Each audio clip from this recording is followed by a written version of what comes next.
Hi, I'm DJ Kessinger, and I'm the Dungeon Master in The Right Thing. Thanks for listening to the Iron Archives. Remember, nobody knows what will happen.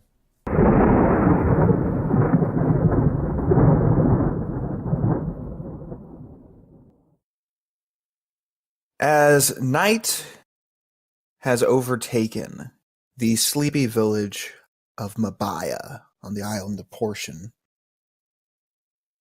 coming into town, two figures can be seen moving towards the tavern centered right in town.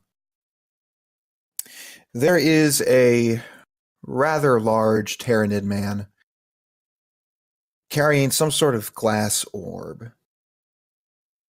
His companion is an older Mari, blue skin slightly shimmering within the moonlight. The two move quickly through the windy night and through the lamplit town streets, and eventually make it over into the tavern. Quickly open the door and see something a little unexpected. It's rare to have visitors in Mabaya, and yet 6 strangers have made themselves at home inside the Royal Fortune Tavern. There is, most prominently, a half-elf among them. There is a Tyranid, a Mari, 2 Mari as a matter of fact, an elf, and a human. All seem to be mingling among the various patrons.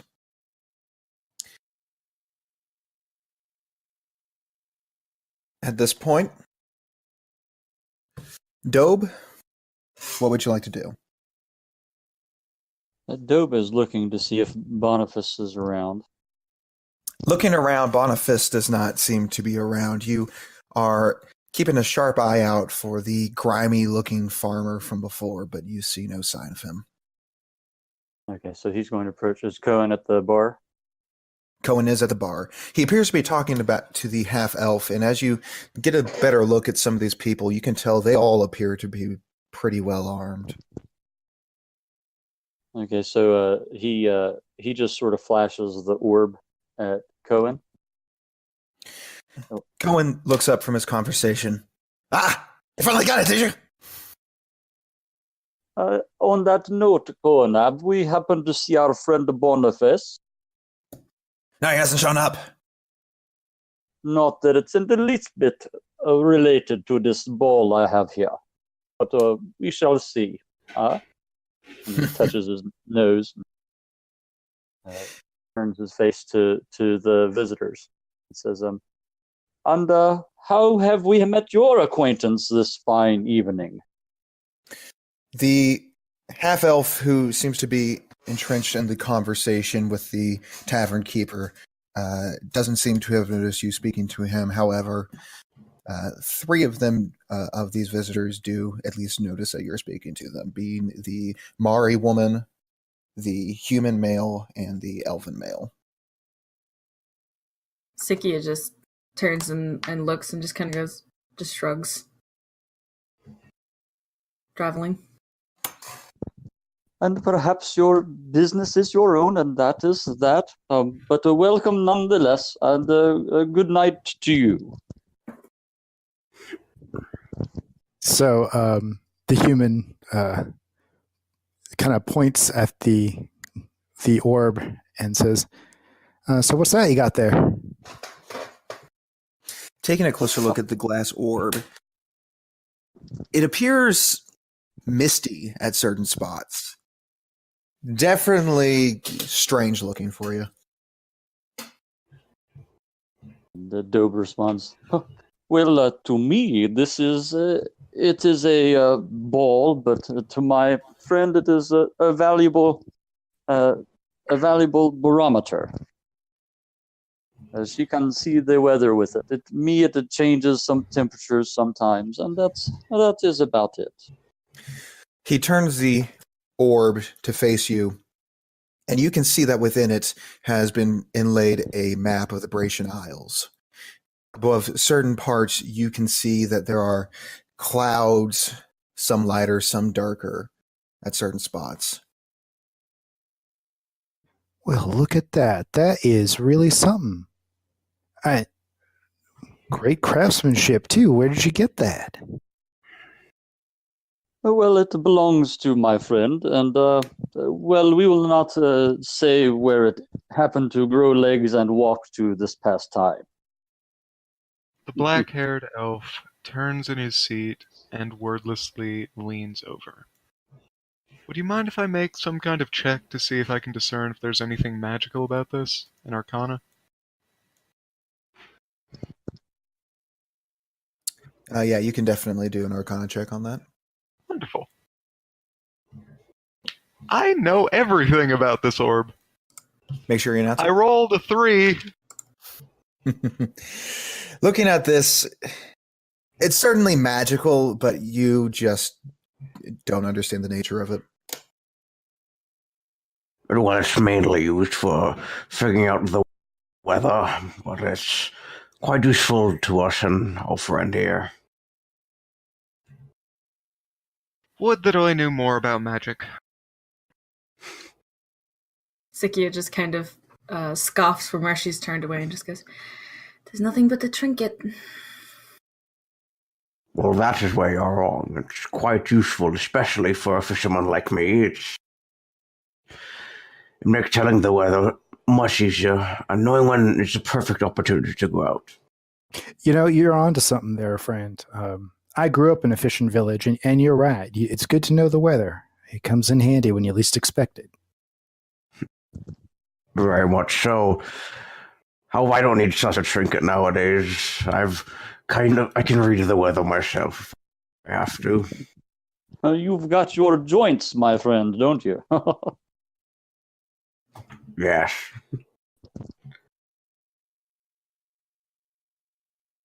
Around this time, the front door bursts open with a loud crash. A farmer stands on the other side, and he is staring down the Tyrannid and the Mari.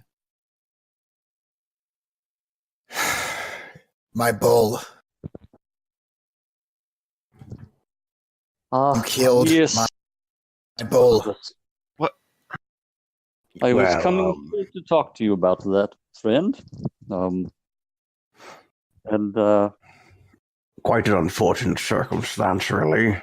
Unfortunate, you broke its neck. And why would we do that? You tell me. Do I look like I could break a bull's neck? Don't play dumb with me, wizard. And Job holds his finger up and says,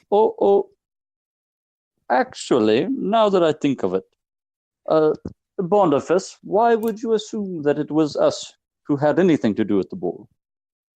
You left a letter at my house. Oh, and before our visitors and our neighborhood friends, what did that letter say? That's not important right now. What's important is you killed my only bull. That is quite the assumption. At this point, a woman nearby, a female elf, stands up. For those of you who are native to Mabaya, you know this to be the mayor, Ikane Netta. She walks up. All right. What exactly is the problem here? Well, I'll tell you what the problem is. They killed my only bull. Looking over to you two. Is this true?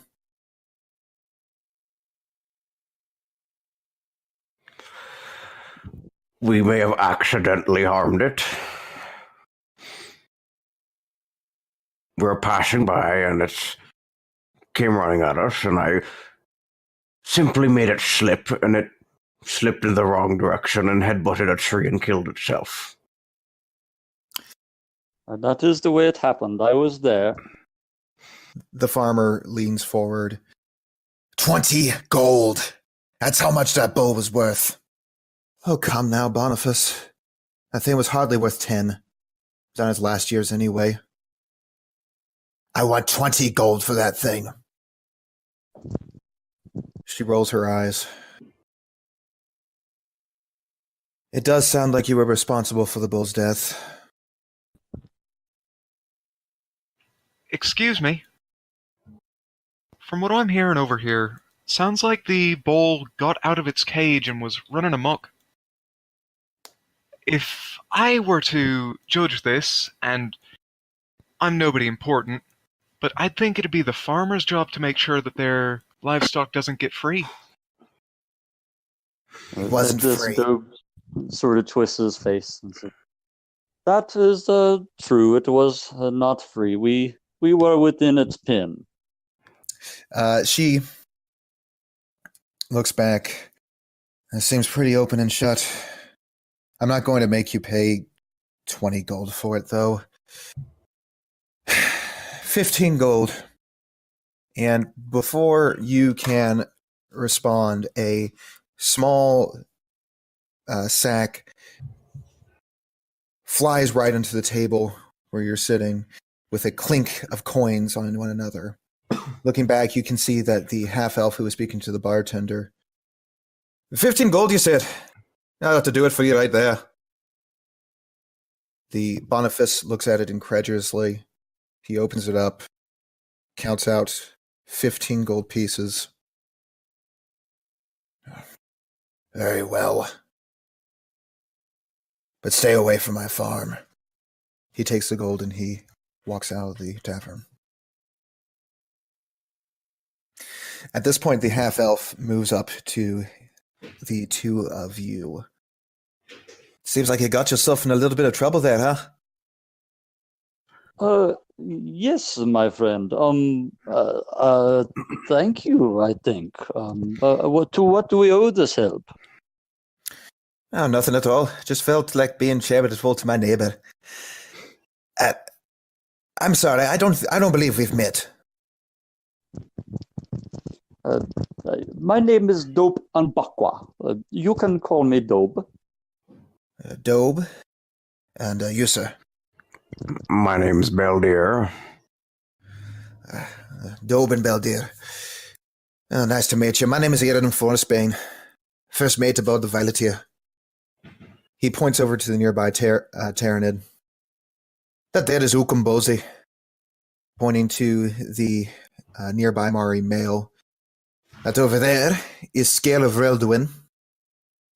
The female over there, that would be Sikia, pointing to the elf. That is Karen, and pointing over to the human. And that would be Gevluka.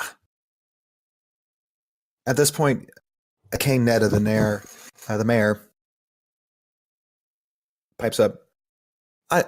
I'm sorry, did you say his last name was Luca? Yep, that's my last name. And Gev gives her his quote-unquote winning smile. At this, Well, Dobe looks over. Isn't that a coincidence? We have a man by the name of Luca Very living in interesting. town. You wouldn't know a Hamish Luca, would you? Gev's eyes kind of widen. Oh, well, I do actually know a Hamish. Haven't seen him for quite a long time. Would he be a bit older than me? Oh, but probably about my same shade of skin color. That's just right, actually. He spends most of his time out in the woods. It is rather hard to date a rock when it's covered with lichen, but perhaps. Well, I'm not sure what that means, but I'll accept that as a thing. Well, wind and waves. Well, this is a surprise. That may be my brother. What would you be doing in a town here? Well, that's a long story, friend, and I would like to hear it from Hamish as well. As would I. Well, You moved well, in here not too long ago, so don't know much about the lad. the half elf speaks up. Well, well. Seems we have a very small world after all. Glad I get to pay for your brother's friends. Give. Well, I suppose so. Yeah. Wow. Obviously speechless, and as my crewmates can tell you, that doesn't happen very often. Unfortunately. And the smile hasn't left Dobe's mouth this whole time. Well, it sounded like this whole trip was a decent way to spend our time. At least if we're reuniting long-lost brothers. I have to agree. That being said, I didn't really come here just to unite long lost brothers. I don't suppose I could have a word with the two of you. Dobe points at himself. Are you talking to me? Yes, you and your... And me. yes, the both of you. I cannot imagine what you might want to talk to me about, but I'm listening. Oh, just a little chat. Kane picks herself up. Well, I think it might be wise for me to check on Boniface. I bid you all a good night. Have a good night, Mrs. Akane. And, thank you, lady.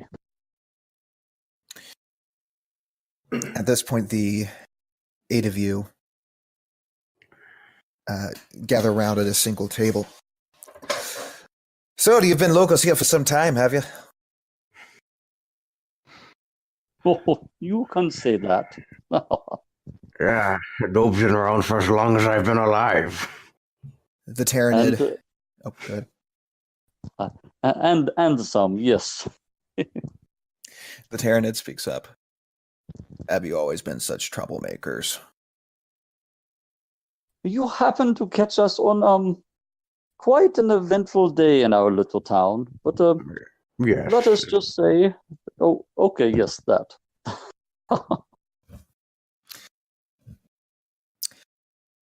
The Mari man adjusts his eye patch slightly. I suppose everybody is entitled to a bad day every once in a while. Yes, that's quite reasonable. Well, if we are doing some type of investigation here, perhaps it would help you to know that this sphere is why we were on his property. It was not his. He claimed it was not in his possession, though we had reason to believe otherwise, and that is where we found it. So we were leaving after leaving his property and in better shape than when we found it, and his ghoul came to attack us, and as we were trying to escape without hurting it, I believe, an accident happened. But it is paid for, and he looks and says and nods, and so that was our plan from when it happened, is to pay for it. I see. I don't suppose... Go ahead. I don't suppose you've seen anything else odd going on besides farmers stealing trinkets and whatnot, says the half-elf, putting down his drink. Well, now that you mentioned it, there was this rock the other day as I was working, and I broke it, and it had crystals all in it, and a lot of space on the inside. It's the biggest rock like that I ever saw. Are you speaking of things like this? The half-elf leans back, clearly slightly disappointed. Something like that, yeah. Looking over to you, Beldir. Then yes. How about yourself? Anything weird around here? Nothing that I can think of off the top of my head. There isn't much that goes around.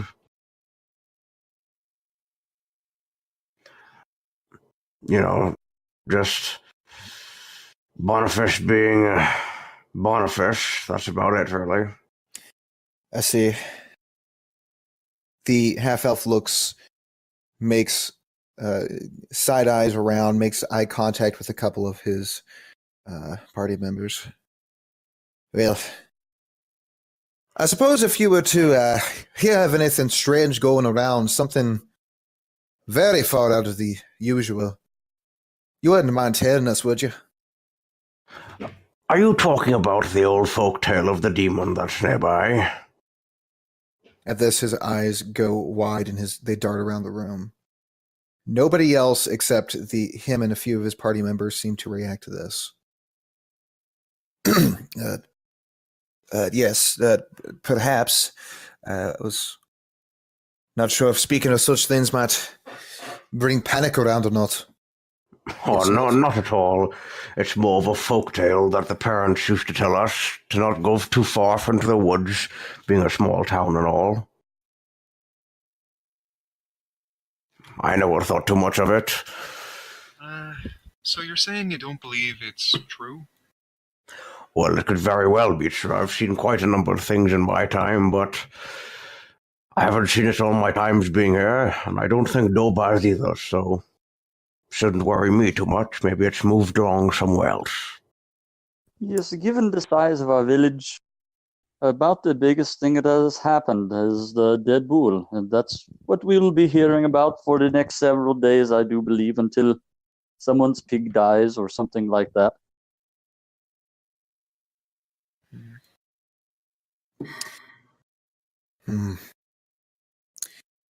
Well, we've heard rumors from from a couple of people around here that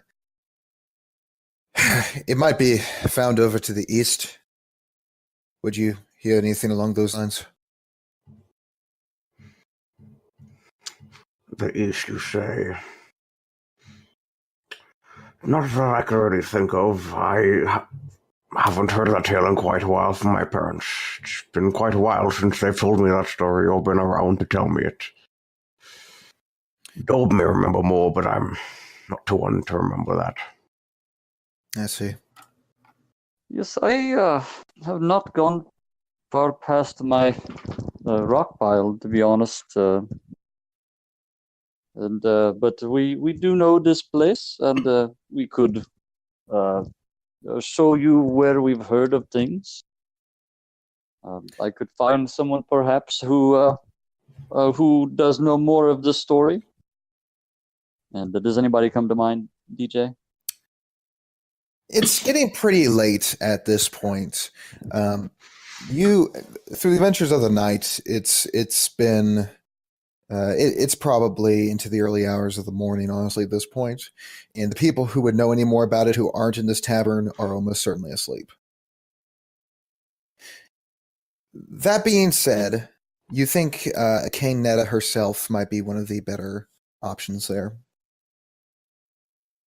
Actually, the one who could help us just left, and I would say she will be turning in for the night after she exchanges more unpleasantries with Boniface. Perhaps we should rest and see her then. Perhaps. I don't suppose you would be looking for work in anything, would you? I mean, we've been looking for new recruits, and it seems like the two of you can handle yourself in a fight against a bull anyway. Oh,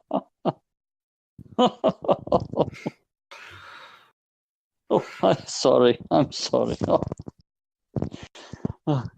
And he is looking over at his friend and sort of knowingly. Yes, I'm afraid you see us as some type of vigilante fighters, but this was more motivation of Oh, let's say small town politics. Yes, that would be the best way to put it. I see. Well, I don't believe seeing you as vigilantes had anything to do with it. It was just commenting on your skill, not on the motives. Well, to be quite frank, I just made it slip and it killed itself. Can't be taking too much credit for that one, I'm afraid. Oh, I don't know, Beldier. Not everyone can put a tree right where they want it to kill something. That Oh, is yes. quite interesting. You do make a good point. The conversation goes on for some time. Overall, the whole thing takes a little over an hour. Eventually, though, the tavern door slams open again, and a sweaty Akaneta steps in. Beldier, Yes, Mrs. Duquesne? What is it, Kenetta? Boniface is gone. I don't think he's okay. I saw blood at his home. Well, he might be skint flint, but he that doesn't need to be hurt. Where is he? I don't know. I saw his home. Karen immediately gets to his feet and speaks up. Okay, so he left a blood trail, right? I'm a skilled tracker. I think I could help. At this point, Erin speaks as well. Yes, a few of my crew here might be able to help you out a bit. You look awfully tired, Miss Netta. Why don't you sit here and allow these men here and a few of my crew to go take a look for you. Very well. Do you think he's in danger by some beast or something? I do not know. I just saw his door broken down and I saw blood on the floor. At this, Dobe runs out the door and he says, I will meet you on the way. I'm getting some things from the hut. And he's going to run back to his hut first and grab his quarry hammer. As he does, Erin looks over to his crew. Sikia and Gav, why don't you go with Karen? Give him a little support. All right. Sikia looks a bit put upon, but doesn't argue further. Sure thing. I'll make sure they stay right on track and don't get lost because, I got my eye on both of them. And he just starts laughing. Sikia puts her hand in her face and just goes, and there's another one of him? Great. Happy to work with you both. As do I. The four of you now begin making your way out. And just as you do, Erin catches your arm, Give. And he whispers, "You were looking for a chance to prove yourself. This could be it." And he lets go of your arm. Giv gives him the winning smile and nods. As they are leaving the tavern, Dobe, you jog over to your house. You run past all the wooden houses in Mabaya and find your way to the one mud hut. Opening the door, you look around and finally catch sight of your hammer. And I take the sphere and I move a false block from my wall, sort of my safe place, and I slide it back there and slide the block back. All right. I grab my hammer, and that's it. I run back toward the farm, I hope is where they were headed. You move past a few more buildings. You move past the tavern, which you know would be called the Royal Fortune.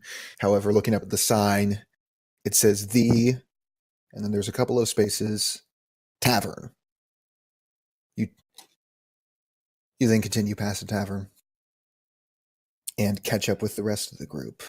Beldir is leading them towards the Lade farm where Boniface Lade supposedly resides.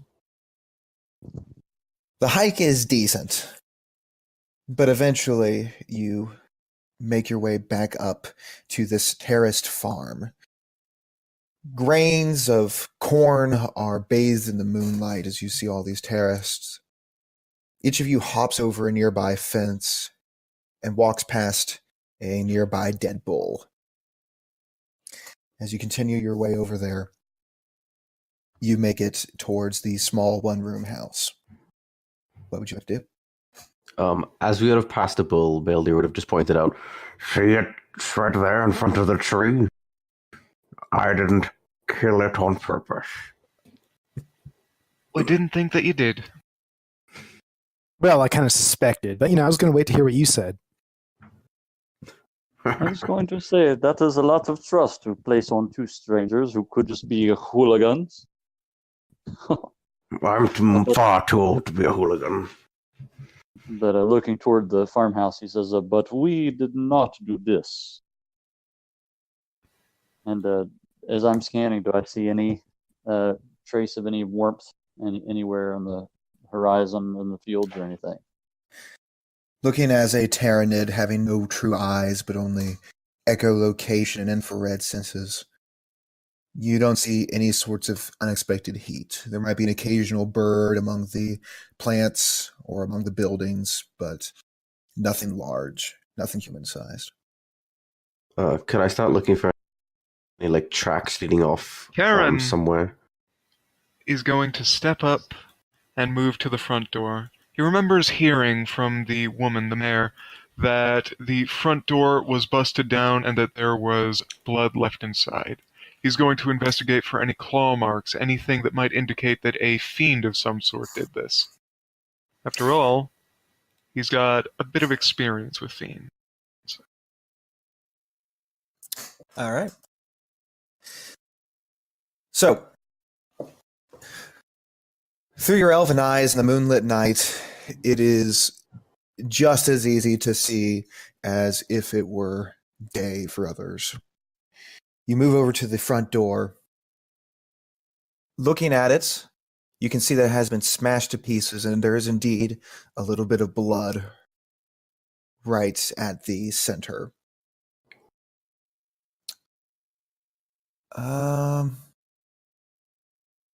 Go ahead and make a... And this is only for fiends, correct? Mm-hmm. Okay. Fae, fiends, and undead. Okay. Looking around, you don't see any sign that a fiend has been involved with this at all. But you can roll an investigation check to see if you can't see anything else. I rolled a natural 1, I got a 4.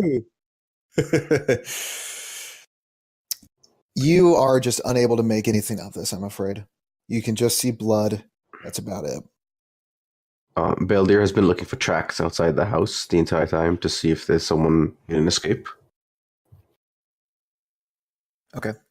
Go ahead and roll a survival check. Oops. I clicked the wrong thing. I need to put query on. There's a 13. 13. Looking around, while you don't see any tracks necessarily, you are able to eventually pick up a slight trail of drag marks and blood heading northwards. Looks like whoever did this has been heading north. What's up north? Beldir, you know that a bit of an abandoned settlement called Beggar's Cove can be found north. The only thing up north that I know of is Beggar's Cove. It's basically an abandoned settlement that's been there for quite a while. Well, unless there's people camping out there, it's most like away he's gone. Karen steps out. Karen steps out of the farmhouse with a shake of the head. All I'm able to see in there is broken wood and blood. Nothing that'd indicate what did this, but I'm relatively certain it wasn't a fiend, so we can cross the devil off this list. Well, Wonderful. do either of you gentlemen know if, I mean, he seemed kind of cantankerous, but did he have any enemies that may want to, beat him about the head and drag him off? Well, we try to keep town affairs to a minimum. No one really has any enemies. There wouldn't be a need to kill somebody who lived there ever and served a fairly large purpose. For enemies, he's probably got a bunch. I wouldn't know if he has any, though. I don't really talk to him much. He's annoying. As much as he seemed like a splinter in your finger, I hate to see him harmed. Let's go see what has happened. And he's going to sort of be hoofing it pretty quickly. Give me a moment, would you? And he stops, but Karen stops outside the door, leans down, and tries to see how destroyed it is. What kind of strength did it take to destroy a entranceway in this manner? All right. You can go ahead and roll investigation. I got a 10.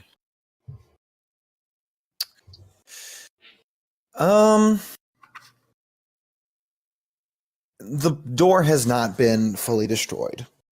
That's pretty much all you can tell. It hasn't been smashed to absolute smithereens, but that's about it. Karen focuses a bit on the latch. Does it look like it was kicked open? I'm gonna go ahead and have that fall into the first investigation check, and you're just unable to tell. Mm-hmm. Doesn't seem like anything too crazy, did this? What is most like werewolves. What is most likely somebody who was upset at his antics. They've made an escape north, so to Beggar's Cove it is. Excuse me, Gav. Can I talk to you for a moment?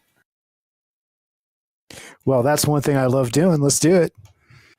Karen leans in and whispers into Gav's ear. Can you understand a word that he's saying? I can't. Well, his accent is a little thick, but yeah, I can follow him. I got him. Okay, I'm just gonna trust you, alright? Hey, trust is always good, and you can always count on me, buddy. He winks. Of course. Alright then. Ready as I'll ever be. Let's go save an angry farmer. You begin to follow this slight trail. It does taper off after a while, but you still have a deep suspicion it might be towards Beggar's Cove. So you continue in that way. You first move through the terraces of farm that make up the Lade farm and then over yet another fence before eventually making it to an old road. The night is chilly for the Bracian Isles, and you are almost able to see your breath in the moonlight. By the way, for those of you who don't have any sort of dark vision, what are you using to light yourself up with right now? Ah, man. That's a great question.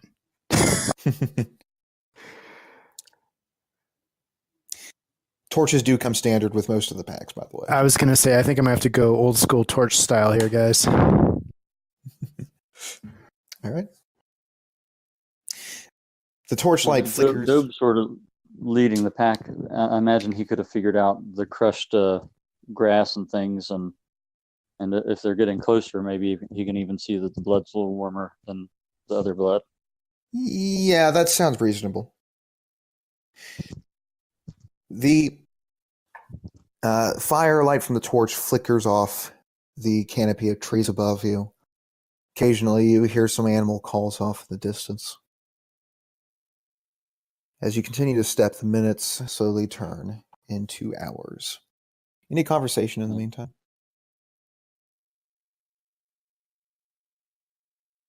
Ooh, the minutes are turning into hours. Mhm. You know, you got a decent thing going here in this little place. Haven't seen anywhere this quaint since I was a wee lad.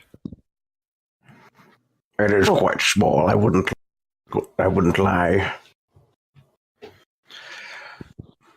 But we make an honest living. There's nothing much we can really do about it, but go about our days.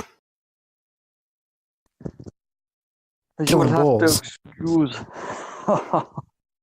You will have to excuse my lack of conversation. I don't have to chase rocks this much when I'm working in the quarry, so it feels good to stretch the legs. I wish it wasn't for a reason like this. You know, I feel like if everyone looked at it the same way, that all they need to do is spend their days peacefully, then the world would be a better place.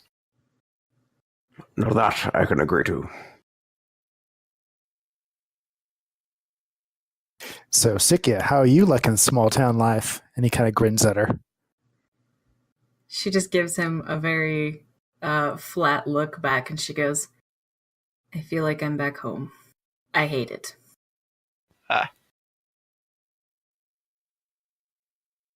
I suspect as much. I'm getting that homey feel too. I don't mind it as much, gents, but yeah, it definitely does remind me of my little fishing village, which is making me wonder why Hamish came here. But I'll wait to ask him.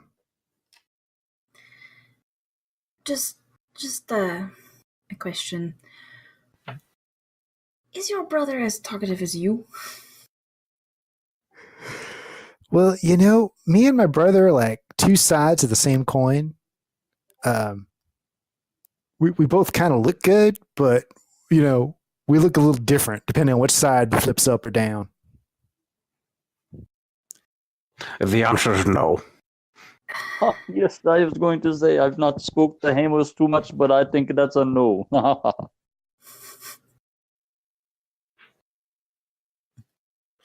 He's quite a solemn man for no apparent reason.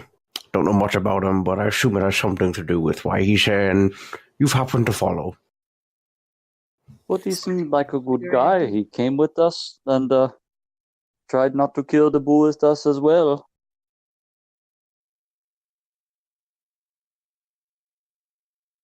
Hiding in the woods far away from people is definitely appealing. Really? You think so? She just stares back at him coldly. Are you sure you don't just mean far away from him? You know, I think I might like you.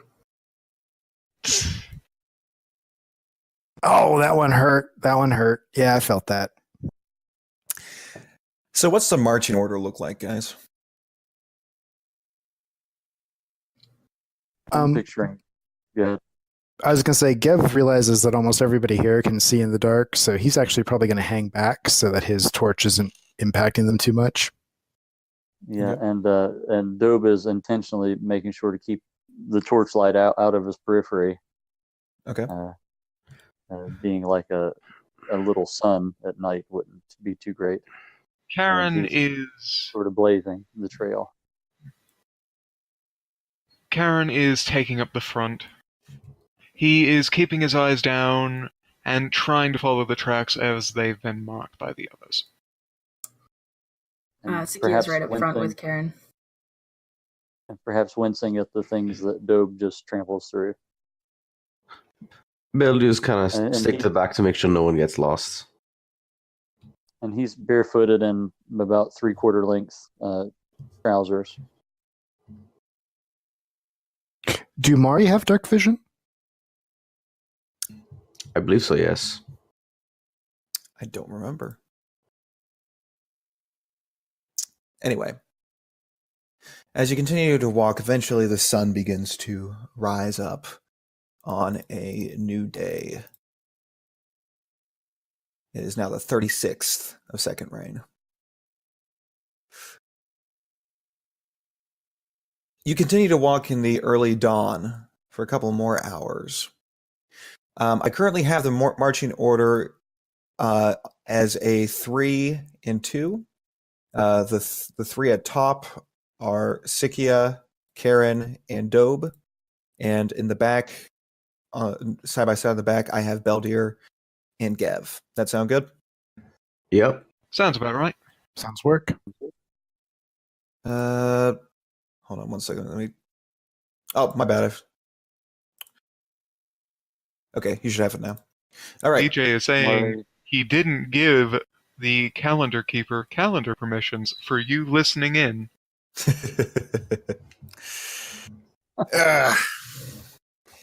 Murray have 60 feet of dark vision.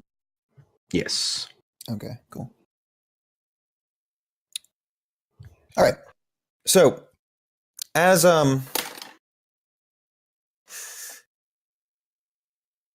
you continue this way, you're walking down the road and you hear a sudden rustling in the grass. I want you all to make perception checks.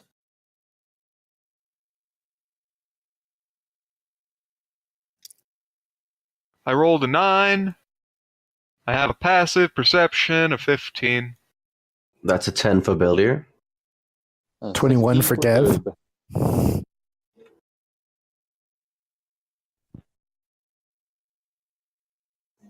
I have not rolled well this entire game thus far.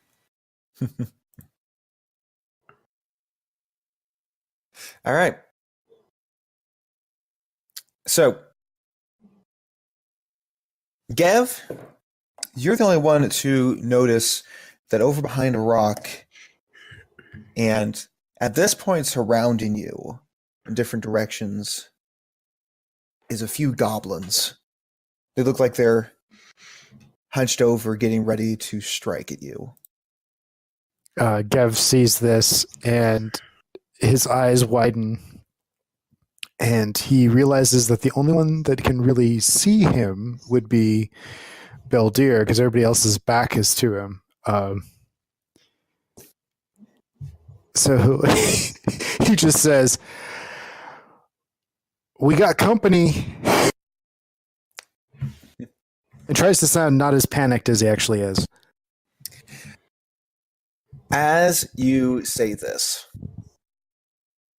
everybody freezes up in the gray of the early morning, looking around this misty forest for what might come. As the anticipation builds up and you can feel the dread in your stomach, you watch as 4 goblins who have taken positions in ambush around you slowly make their way out of their hiding spots, weapons drawn. At this point, I'd like you to roll initiative. Woohoo! Wonderful! So it begins. It continues!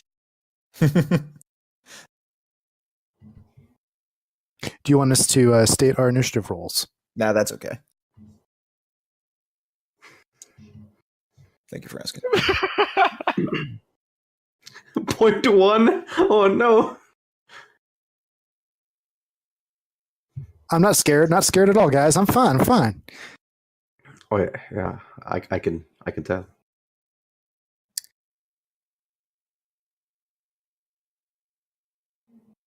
Oh boy.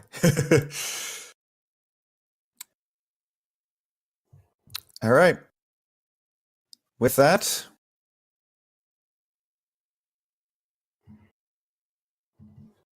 Dobe, you've won the initiative. What would you like to do? Hearing Gev call out, Dobe's going to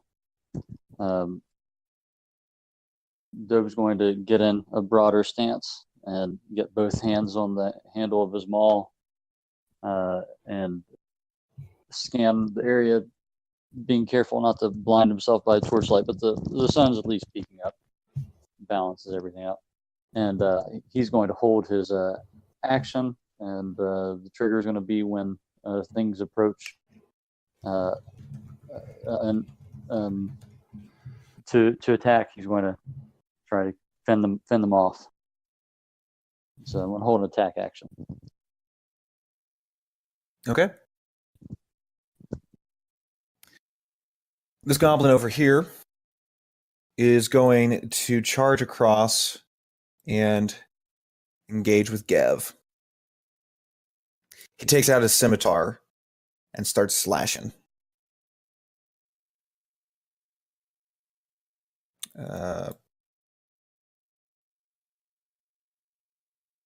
There we go. That's a natural 1. So the goblin makes a strike at you, Gev, but you manage to dodge out of the way with no issue whatsoever. And can I use my reaction to go ahead after that goblin? You can only use your reaction for like what? Never mind. Yeah. Ignore that. Now you could use a. I mean, you didn't prepare it this way, so you can't do it now. But you can use a reaction to keep your move action. So just keep that in mind. Yeah, but I wouldn't be able to attack it, would I? Yeah. Right. Yeah. Only So, one. It worked out differently in my head. Sorry, guys. It's cool. I'm standing. The one on the other side of the rock from Dobe takes out a short bow and aims it at Dobe. With a 12 to hit. It's a miss.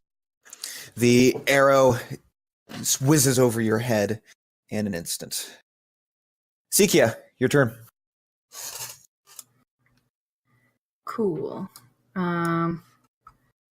She's gonna take a dagger out of her belt and whip it at the goblin over there by the farther direction. Which one? This one over here. Okay. Yep. Boop. 18. 18 will hit. Neat. All right. The dagger flips a couple of times midair before hitting the goblin in the shoulder. Ah! She looks over you angrily. You're Anything a else? good shot. I don't think so. Goblin runs over to you, scimitar in hand.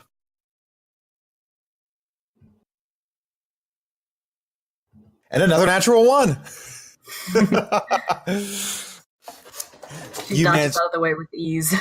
with ease. These appear not to be particularly well coordinated goblins. Last one hops over its nearby rock and engages with Karen. Karen's spear strikes out as the goblin approaches him, a violet ribbon flashing tied near the base of the blade. All right. Karen, apparently being a master of polearms, takes out his polearm and strikes. Go ahead and make your attack. That is a 14.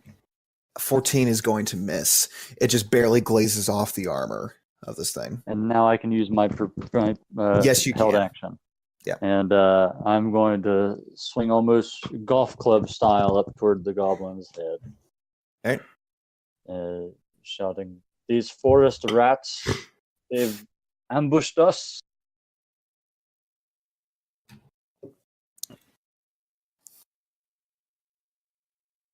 A 6, natural 1.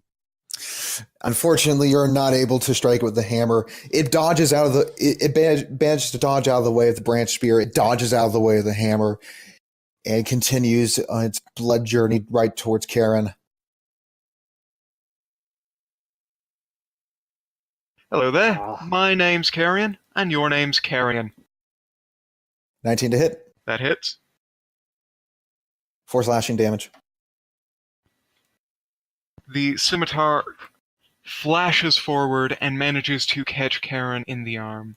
Blood flows down, staining his long-sleeved tunic. It's your turn, Karen. Karen looks at this and continues twirling his spear before suddenly bringing it around and slathering it in the blood, cutting just a little bit deeper, and causing the entire polearm to begin to flash and sparkle with electricity. Karen is spending a bonus action to activate his Crimson Right, which is a massive wall of text. Following that, he is going to make an attack against the goblin who has just so rudely assaulted him. 18 to hit. 18 will hit. All right. With a strike of both lightning and spear, you manage to completely skewer the goblin through. Life leaves it as you take your spear back. Karen retracts his spear from the goblin's lifeless corpse and resumes twirling it up in the air above him, looking around.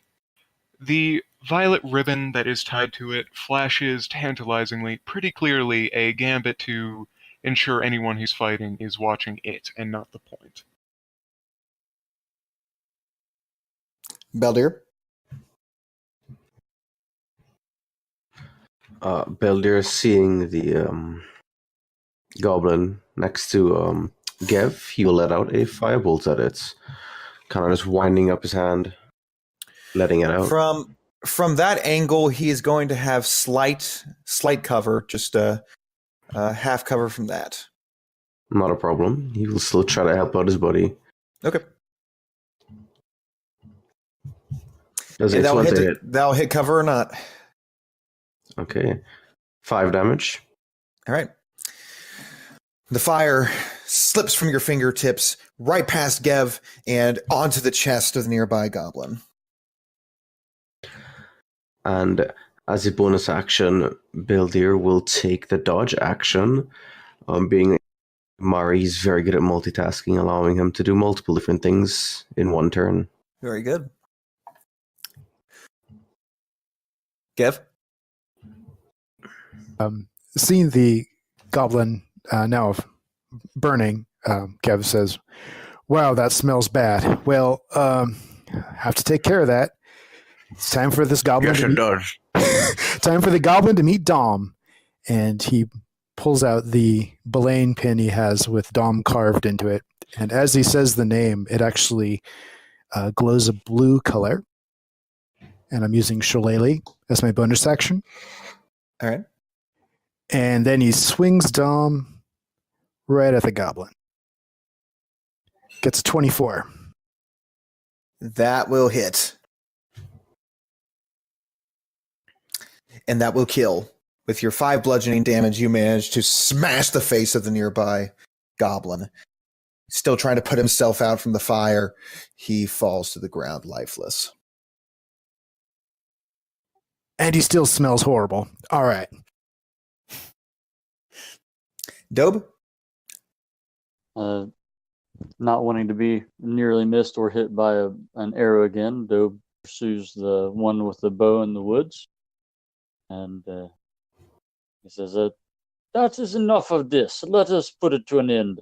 And as he's walking by the rock, he lays his hammer down, and he goes to grab the goblin and ram his head into its face. Okay. So let's go ahead and roll contested for that grab.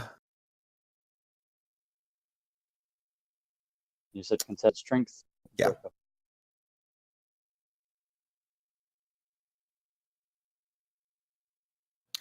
So you're going to be rolling either. Rolled a 22. You can actually roll athletics for that. So if you have proficiency in athletics, you can add your proficiency bonus too. Okay, I'll go ahead and add then my proficiency. So that'd be a 24. Okay. Versus the goblin's 14. You manage to, as it tries to slip away, you manage to get a hold of the goblin. All right. Does that Now you'd like to headbutt it? An arm strike? Yes. That does take that. I'm sorry, that does take an action in order to do. But you do have it. Yeah. But the way you got it, it's not gonna. Okay, I'll figure this out, guys. I'll be over there in just a bit to finish him off. Don't you worry. So All right. it's grappled then. It is grappled, but now it is its turn. It's going to try to escape. So go ahead and make another athletics check or acrobatics check, whatever. Actually, no, you're just making an athletics check. Sorry. Athletic. It gets a natural 20. Okay. It manages to slip out, however. That is its action.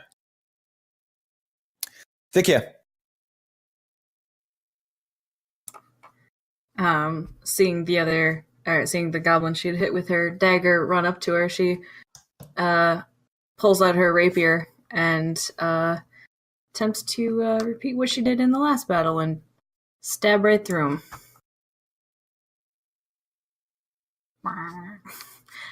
I don't think an 11's going to do that, though. The goblin takes its scimitar and parries the blow away. Cool. Are you going to do anything else? The goblin is going to counter-strike at you, Sikia. With a 14 to hit. My armor class is 14. That will hit. Okay. And 4 slashing damage. Neat. Need some help there, Sikia? She just kind of shrugs. So, I have a question on the wording of Polearm Master here. Sure. If I make an attack action on this goblin here, it says that I am thereafter able to spend a bonus action to make a melee attack. So if I were to, say, move here, make that attack action, and then move here, would I be able to make the second attack on this guy? Let me check it real quick.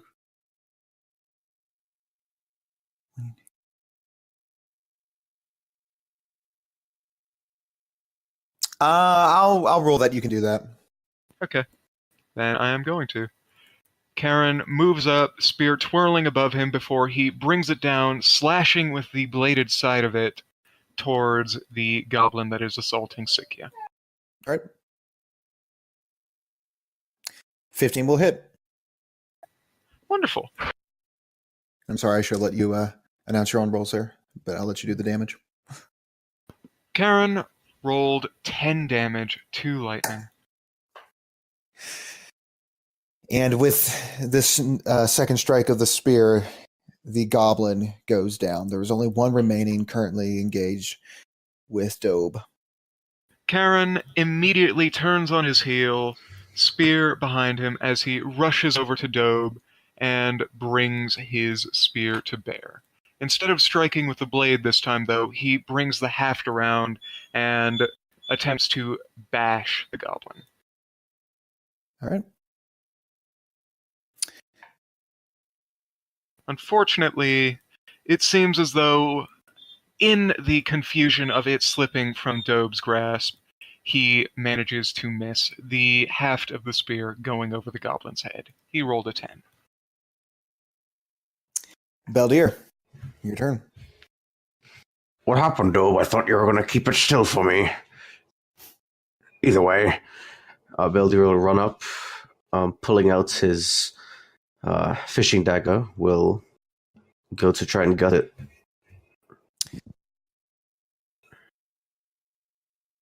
Does a 10 hit? A 10 does not hit. You attempt to stab it with the dagger, however, it moves out of the way without any issue. I'm used to still not moving dead fish, so my bad. Usually they're bigger and they are a bit more inebriated when I try to stop them from fighting. Yes, that would make things a lot easier as well. Are you conversing during a battle? Perhaps. I'm good at multitasking. Gev, it is your turn.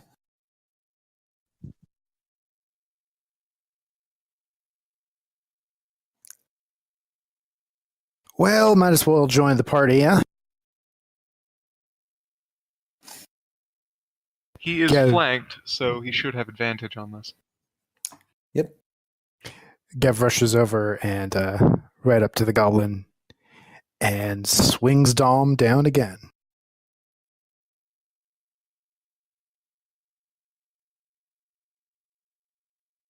Got a 21. Karen shoves the goblin forward just as Gev brings the shillelagh down. That 21 will hit. Go ahead, roll your damage. That's 5. All right. With a solid thunk, Dom hits the dome of the goblin. It is still alive, but it has taken some serious damage.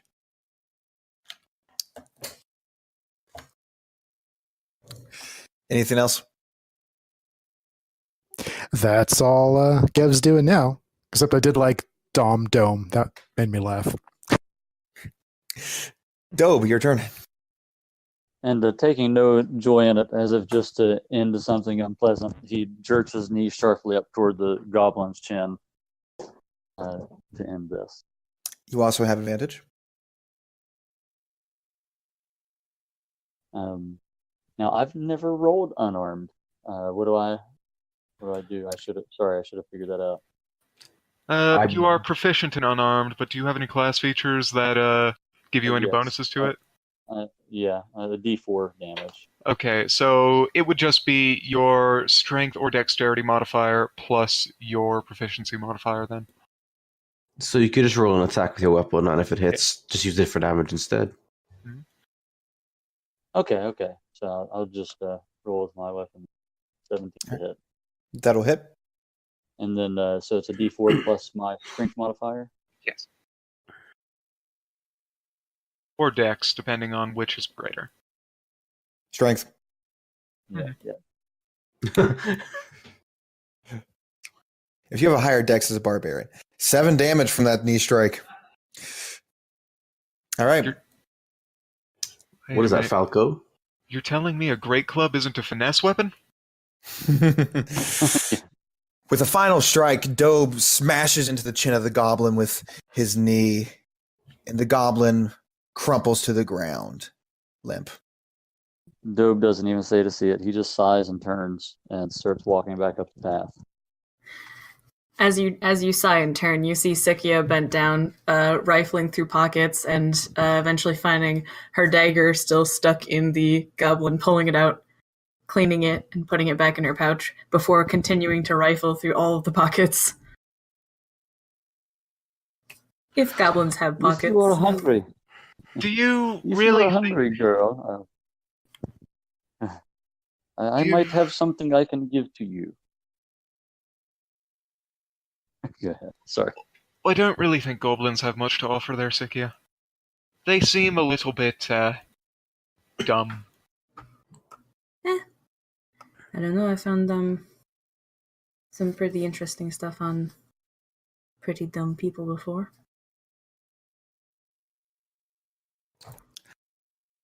So are you searching the goblin, Sikia? Yeah, why not? All right, Well, go ahead, roll let's- investigation. Well, I suppose it's called dumb luck for a reason. Do you want any help with that? I am going to assist and give her advantage on that. Neat. Beldir is just kind of straightening up his fishing way because he hadn't had time to change yet. Kind of just looking, whew, haven't done that in quite a while. Sikia, as you and Karen look through these bodies, you see some pretty rough, cheap-looking weapons as well as rough-looking armor, goblin-sized. On one of them, however, you do find 3 copper pieces. Better than nothing. That's a tankard of ale right there. Exactly. Sikia pockets the 3 copper. Karen reaches up and mimes tipping a hat to the goblin who had the 3 copper. Thank you kindly for buying us a drink. So, Beldir, do you normally have to deal with goblins out this way? Well, I personally don't come out of this way too often. I also head down to the coast to fish. The most things I deal with up pesky predatorial sea life, but they aren't too hard to deal with. I've gotten quite used to it. Though I have dealt with some of these folks back in my youth. They're a bit more common further away from towns, and seeing as we're heading to an abandoned town, they could very well have taken up residence there. One might say we were looking for it, having walked through the night in the woods, but With a torch. it is what it is. Well, I'm just curious because when I've heard of goblins, usually, well, there's more than just 4 of them. Well, let us not find out. Let us find Mr. Boniface. Well, let's just call it some luck and see to the sunrise. All right. Is it bright enough, DJ, to put out the torch? It is bright enough at this point to put out the torch, yes. Okay. Gev just kind of waves at the torch, and it goes out by itself. And then he puts it back in his pack. Karen, meanwhile, brings his still sparking, still electrified spear up, holds out his arm, looks at the cut on it, and then presses his spear to it, using the electricity to cauterize the wound. Really hope those goblins at least knew how to keep their weapons from rusting. Because I don't feel like getting lockjaw. Then you wouldn't be able to talk, and that'd be a shame. Hey, Gev, I hear getting lockjaw is really nice this time of year. Oh, you kidder. I know it. I know it. Sikia chuckles just a small bit.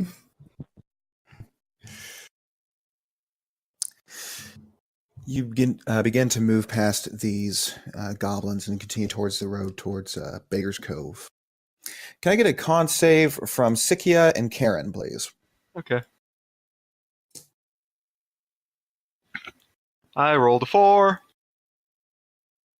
All right. Just let me make notes. Sikia rolled a 16. Yeah, I rolled a 16. I realized that I was muted after I said it, and I was like, oh.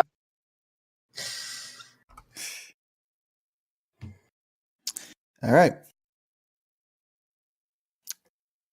You continue down the same road for a couple of more hours. And eventually, the dawn turns to morning, and the morning turns almost to noon before you finally crest the edge of a nearby hill, and you can see a settlement of old abandoned farms in terrace style moving straight down towards the sea. You've arrived at Baker's Cove, and that is where we are going to take our break.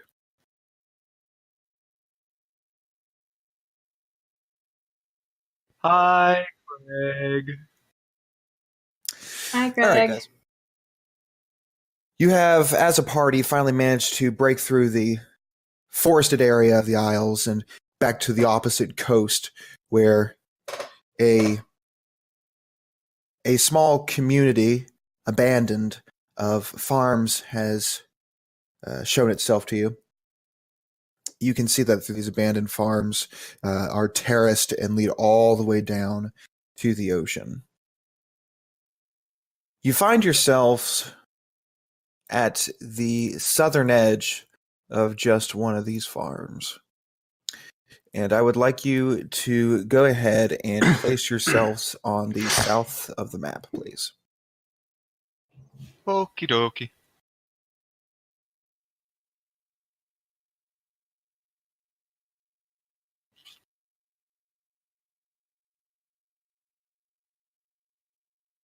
A little Sides. bit. Make sure you're on the top terrace as well. So a little bit more to the left from where Karen and Beldier are right now. I can't really see the terraces. Like, the map is Oh. really, really low quality. It just haven't loaded yet. Yeah, it's probably Yeah. still loading. It's taking forever for me as well. There are walls to indicate where the terraces are. Okay. I can vaguely see them through the vomit-colored pixels that make up the map at the moment. All right. So as you enter, you can see that there's a thatch roof farmhouse immediately in front of you, and this appears to be one of many farms along this point.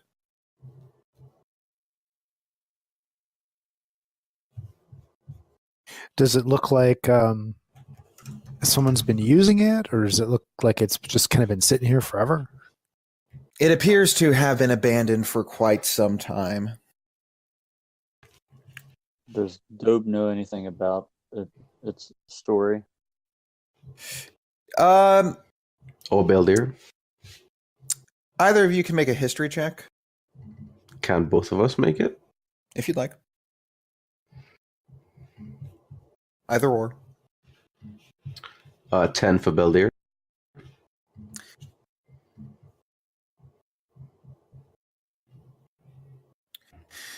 17 for Dobe. Dobe, you know that this has been. There was previously a community of farmers who lived here, but after a couple years of bad harvest, they just simply gave it up. It's been abandoned for about 3 years. About 40 years? 3 years. 3 years. Ah, okay. Okay, so fairly Yeah. recent. And so Dobe just sighs. It is like a skeleton of a village. There Well- was such life here and some hard times, and it's gone. Well, Ah, that's a sad tale, but do you want to know what that does for us? What would that be? It makes it easier for us to tell when someone's been living somewhere here. Just look for the houses that look like they've been recently used. The ones that aren't dusty, that have a recently traveled path. And, blood trails. Taking that Karen's is a advice, good way to look Siki at is it. going to start looking around for that. What he described. All right. Karen is also going to follow his own advice, because he is not a do what I say, not as I do person. You can see that you're currently next to a barn, and the entrance appears to be on the other side from where you are. An abandoned cart sits on this side of the barn, Sikia. and Dobe scanning through the barn as best he can to see if he senses any heat other than just an abandoned barn. Roll perception, Dobe.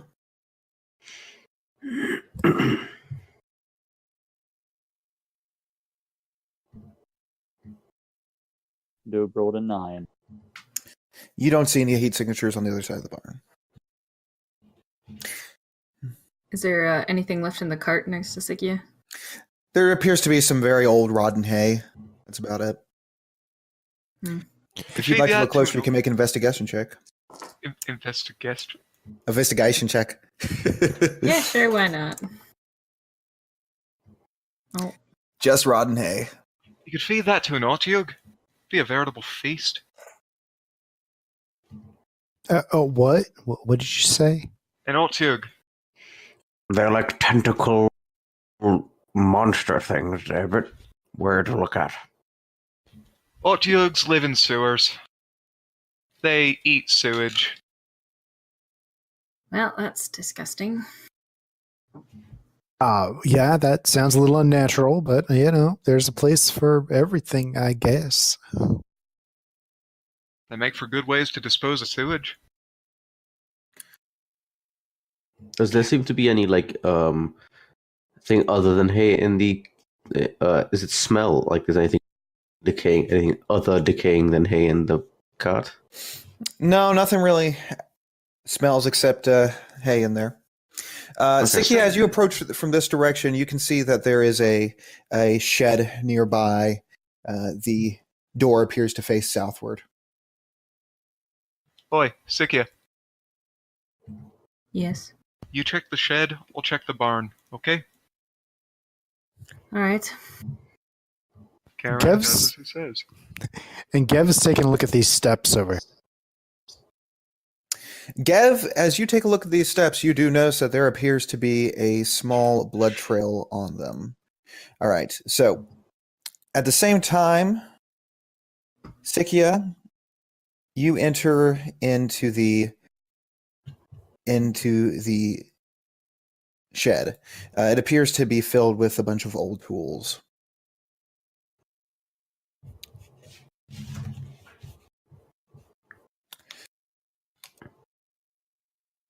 If anything looks like it has been, like if it looks all undisturbed, she's just gonna leave right away. But it looks like the door has actually been kicked down, or it's been torn down anyway, maybe by wind. You're not entirely sure, but nothing really seems super out of the ordinary. As Karen goes to open the barn door, you are immediately greeted by two pale human-like visages that immediately turn over to you, tongues long and bloody. I need everybody to roll initiative. Gev was just about to say, "Hey, Karen, come over here and..." Oh.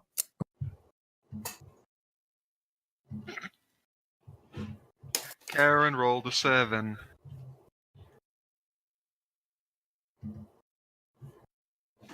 Veldir is on 12. Yeah, you don't have to announce the initiative. By the I way. know, but I wanted them to know that Karen rolled poorly.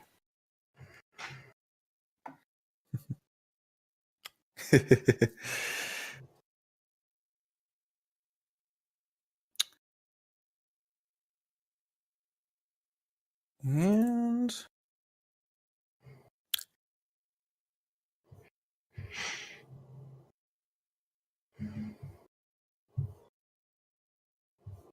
Things are looking dire for old Carrie boy here.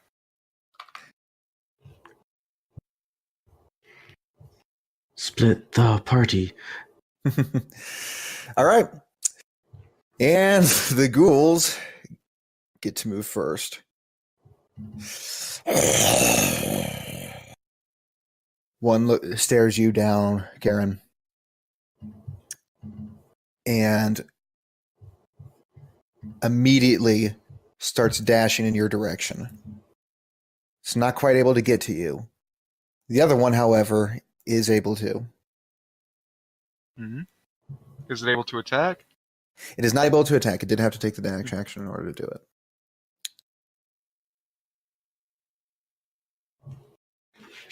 And Sikia, it's your turn. As you're looking through the tool shed over here, you suddenly heard the strange growl right after hearing the barn door open. well, Sikia is just going to drop whatever she was looking at and turn around and bust out through the door. You can now see the wide open barn door where two of these pale, bloody creatures are engaged with Karen. Well, I'm gonna take a dagger out and I'm gonna shoot it at the one that is currently very close to him. Okay, it's from your angle. It's going to have half cover. So is that disadvantage? No, it's No, not. it's just- It's going to get Plus +2 to its AC. Yeah, Gotcha. that'll still hit. All right, my 17 hits, and come on, there we go. Your dagger flies through the air and catches the ghoul in its neck. Nice. She just readies her next dagger for when she has another second. All right. Hi, Sikia. I made some friends. Looks like you chose poorly. Beldiar, you notice a commotion back at the barn. What's happening over here? And Veldir will just make a dash towards the barn next to Sikia. Oh. Come on, Karen, you can do it! And as a bonus action, I will give him the help action. Not Alright. far away. I'm impressed. Through multitasking and invigorating presence. Huzzah. All right, Karen, you have advantage on your next action. Sweet. I would like to note now that I have not dropped the Crimson Right on my weapon, so I still have it active and I am still down 1 HP. Noted. All right, Gev, your turn.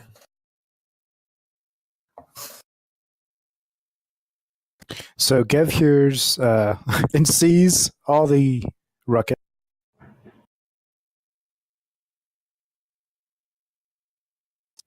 And he's going to move. Well, 20 keeps jolting on me every time I try to move. Okay. So from that angle, can Gev actually see what's going on in the barn?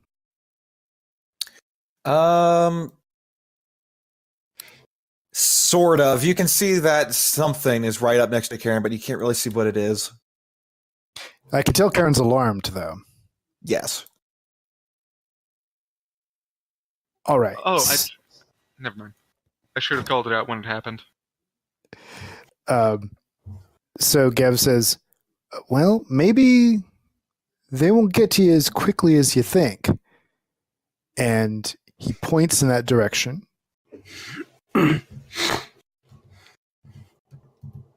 And casts Entangle on the inside of the barn.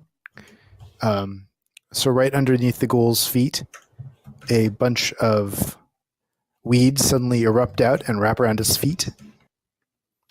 And it has to make a strength check. Nice. All right. What is the DC on that strength save? 13. 13. The ghoul rolls a 5. It is currently restrained within these vines that have sprouted up from below and begin grabbing at its feet. Awesome. That's a 20-foot square inside the barn. I'm not sure if the other ghoul is going to get caught in that. Okay.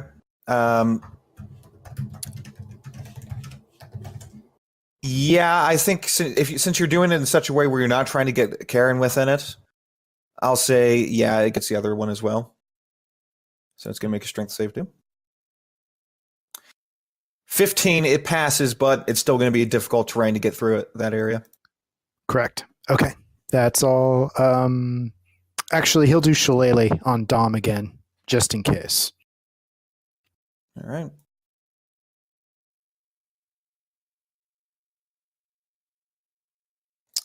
Karen.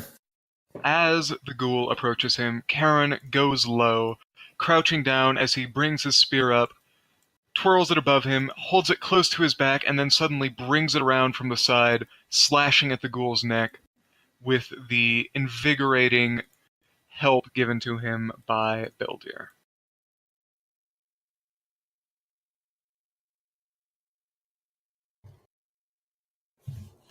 Karen has rolled a 21 to hit. You still have advantage. You go for the, oh, right, yeah. Karen has rolled a 21 to hit. Wow, man. That's crazy. 21 and a 21. All right, go ahead, roll your damage. Wonderful. That is 8 piercing damage and 4 lightning damage. All right. You manage to strike with your spear right to the center of this ghoul, and you watch as some of the lightning sparks around, arcs over his chest. Its breathing is labored, but it is still up. Karen is not done, though. His spear suddenly starts twirling in the opposite direction, and almost lightning quick, he attempts to knock it on the side of the jaw with the haft of the weapon. And I'm not sure if I have advantage on this one. You don't, but... I did roll a 20. All right, go ahead, roll your damage. That is 4 bludgeoning damage and 1 lightning damage. All right. As another strike hits the side of the jaw of this creature, its jaw dislocates, its tongue lolls out, far, far too long for any natural creature, and it collapses dead. Karen is going to, afterwards, back up and get in line with the rest. He braces his spear and gets ready to attack should the other ghoul break free of the entangling terrain beneath him. All right. Dope. Dobe is going to say, if we insist on putting our hands into the viper's nest, we might as well shake it. He's going to dash straight into the door, just like he was planning. And I've got plenty of movement, even with difficult terrain, to get right here. Okay.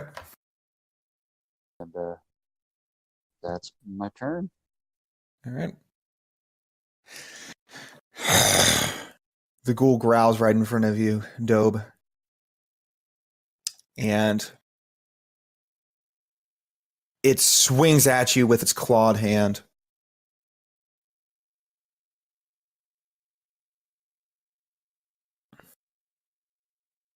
And is that 14 or And 23? it's a 14 Sorry. to hit. Okay, that is a miss. All right. You manage to just block it with your hammer as it continues to attempt to attack you in that way. Sikia. All right. Sikia is going to kind of run up and just dart around the edge of this, so she's got super clear look at this guy. And then since one of her friends is attacking this guy and distracting him, if I'm not mistaken, I get sneak attack damage. Yep. Sick. And since she doesn't want to get close enough to actually engage, she's just going to throw her other dagger at him because she's a wimp. All right. 17 will hit. Awesome. That's 4 sneak, 6 piercing. All right. And dagger then float- she's going to dip around the outside. All right. The dagger twirls through the air as you look through the wall and get a good view of the ghoul. You throw the dagger and it sticks right in the neck. Nice.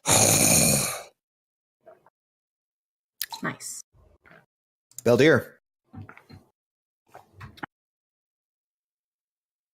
Hello. Beldir, can I see the ghoul from where he is? Dobe is pretty much entirely in the way. You can see little bits of the ghoul, but it's if you try to attack it from here, it's gonna have 3/4 cover. If I can't really see the map tool, can I do this? Yes, you do have to go through the entangling thing, though. There's an entangling thing? Yeah, Yes, I So- think that applies okay. to everybody, correct? Sorry, yeah. I don't see where it is or what it is. It's as soon as you enter the barn is when the entangling thing starts. So you'd be, at best, able to get here, I believe. Okay. And then I will hit it with a firebolt from here. Okay, still got a half cover, but it's a lot better than what it was. Go ahead and roll your damage. Yeah. Or go ahead and roll your attack. There's an 18 hit. 18 will hit. 4 fire damage. All right. The firebolt whizzes past Dobe and hits this thing in the shoulder.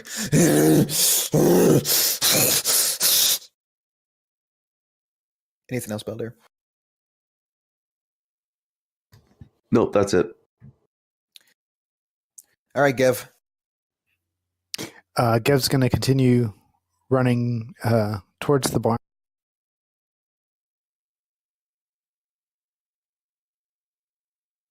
Roll 20 keeps. I'm fine. And I'm guessing I'm going to have the same problem trying to hit the goal from here. Yep, it's going to have 3/4 cover if you do it from here.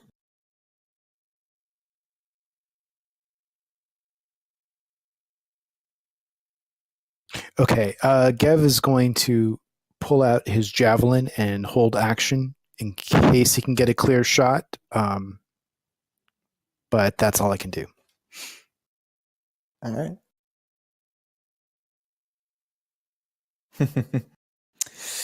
Karen? Karen is going to seeing the fact that his plan to create a defensive line has been rather rudely interrupted by a giant quarry worker rushing in, he is going to move up himself and attempt to strike down this final ghoul, spear twisting and flashing through the air before darting forward in a vicious thrust. Oh, Tell the good folks at he home. rolled a natural 1. You manage to attempt to spear this thing. However, the tip of the spear catches on the wooden floor, and you're not able to get a good strike out against it. Karen is, however, quick to recover. He kicks the spear up with the back of his foot and attempts to bring the half down on top of its head. All right. That'll hit. That is a 17. And it deals 7 bludgeoning damage and 1 lightning damage. With one final blunt strike against this thing's face, lightning strikes across and leaps over its head, leaving it charred as it falls down dead.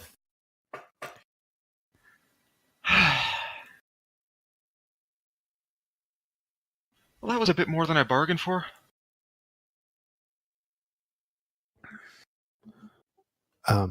Gev will break the concentration on the entanglement, and the plants shrink back down into the ground.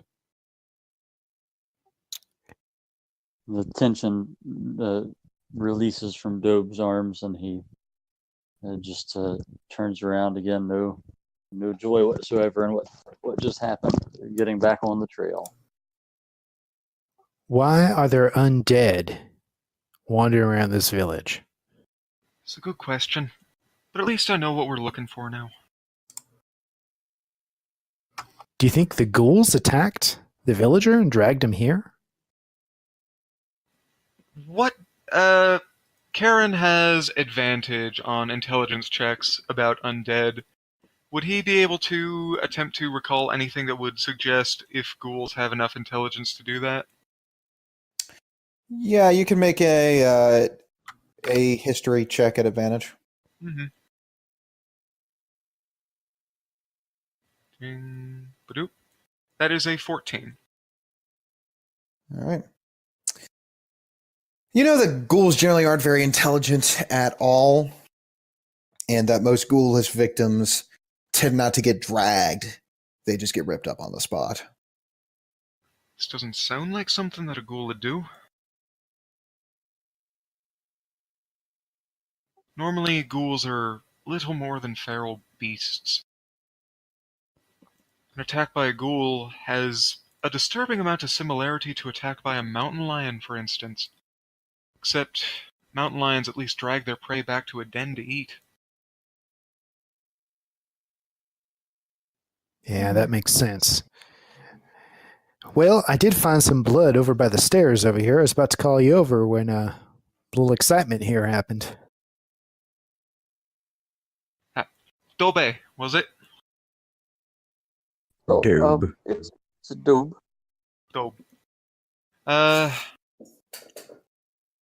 You're not a very experienced fighter, are you? It is obvious, I know that. Yes, it has been a while. Well, I won't hold it against you. Just a spot of advice.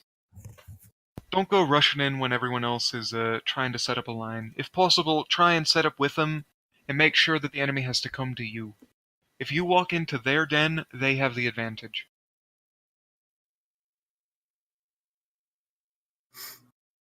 He does bring up a very fair point.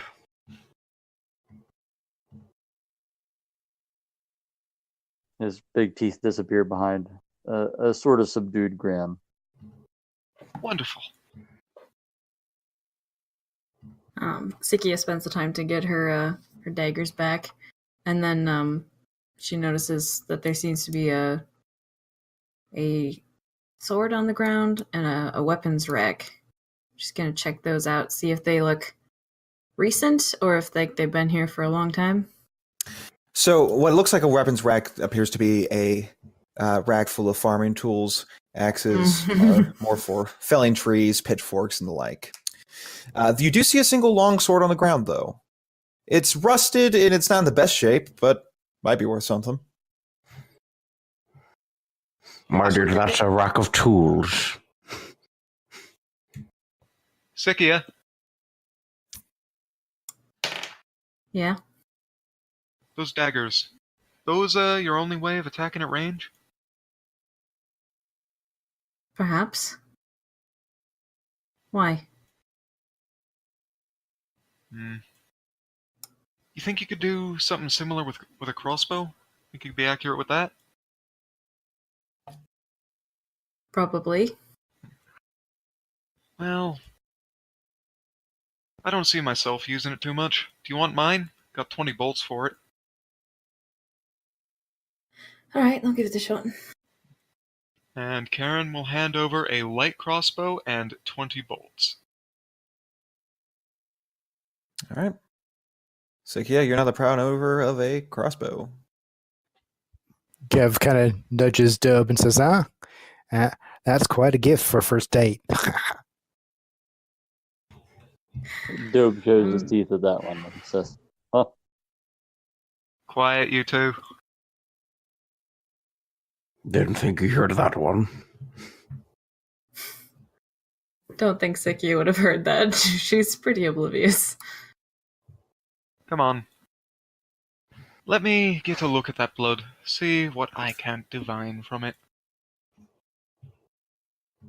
Karen walks over to the blood smear as is indicated by Gev, and You kneels down. You walk over to the nearby stairs, outdoor stairs that transport from one of these 10-foot terraces to the next. You can see that there is a blood smear on this particular set of stairs. It appears to be leading downward.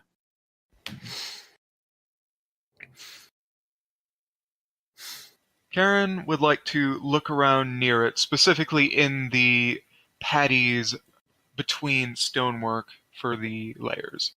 He's looking for any tracks that might go along with the drag marks of whoever's being pulled. Go ahead, roll survival. He is focusing this on undead. Would that give him advantage in this? No, it would not. Okay. Ooh, that is a natural 20, 25.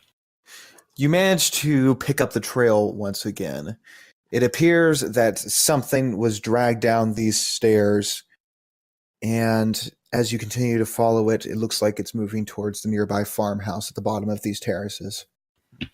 Do the tracks look humanoid? Are they wearing boots, or are they more bestial? You see they look somewhat humanoid, but at the same time you see claws instead of toenails.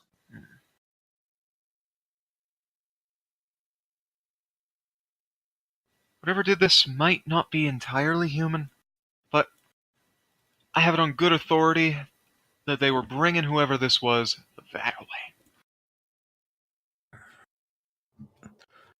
Very good work. Well, shall we make our way over there and hopefully find no more of these ghouls? I wouldn't hold my breath on not seeing any more ghouls. Do you see here? There's claw marks. The feet shape is mostly humanoid, so I'd take it as possibly some kind of monstrous humanoid, maybe. Don't know too much just from this. Could also be post-mortem mutations. Like you see on those ghouls, their tongues probably weren't that long when they were alive.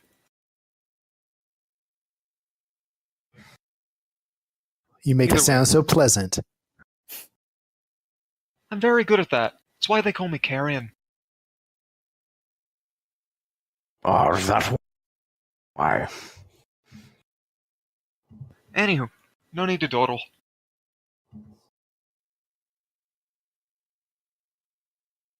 Carrion stands up, brushes the dirt off of his leggings, and begins making his way to this farmhouse. He does, however, hold up to let everyone meet up before moving to check. All right. And before they get too far, Gev says to Sikia, "Are you holding up okay? It looks like you took a hit back there pretty bad." It is what it is, but you know, I can do something about that if you want me to. it would be appreciated. All right. So he kind of puts his hand in front of her, closes his eyes,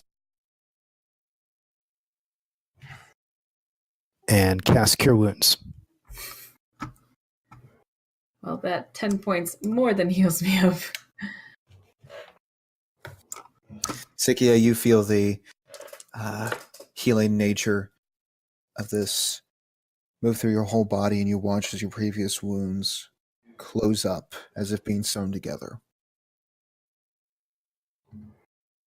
Thank you.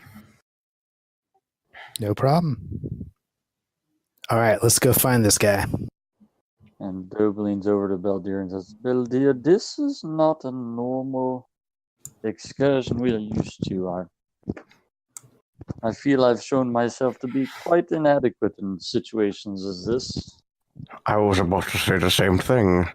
They seem a lot more adept at this detective work than we are. Almost feel like we're outclassed. Yes, it's a good thing because maybe we would not have been able to help Boniface.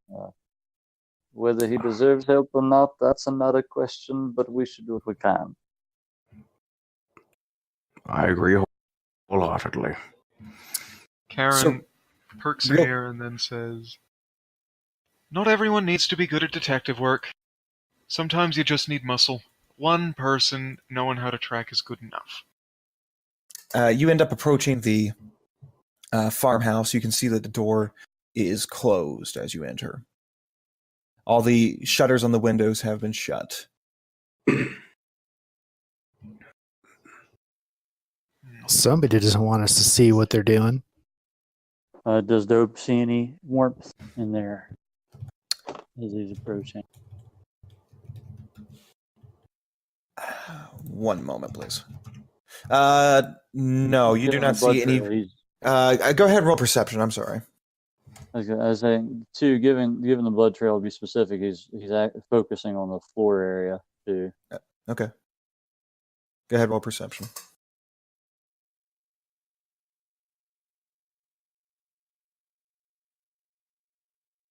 Had to relocate.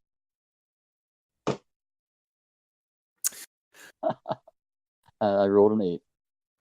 No sign of any sort of heat signature in there.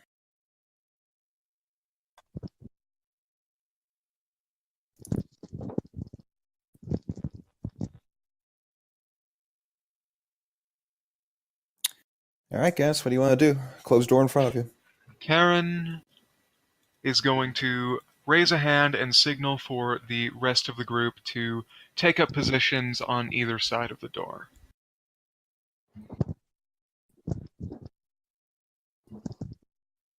Dope hesitantly listens, hoping he's doing the right thing, but he's dropped back quite a bit. He's not in the front of the group anymore.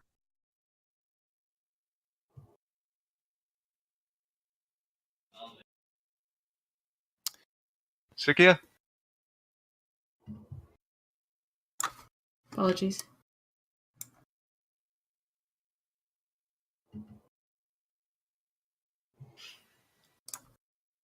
Once everyone is in position, Karen takes a quiet step up to the door and presses an ear against it, trying to listen to hear if there is any activity going on the other side. Roll perception. I rolled a 13. You're unable to hear any activity going on the other side. Door's thick. Can't hear anything through it. I'm gonna try to be quiet, open it up. Everyone ready? Gev nods. Karen rolls to see how quiet he's going to be, and gets a 22 on his stealth, as Okay. he silently reaches forward and tries to pull the door open without causing any undue amount of noise or attention. Sure. In the future, make sure you just declare you're doing the stealth, and I'll tell you when to roll. Okay.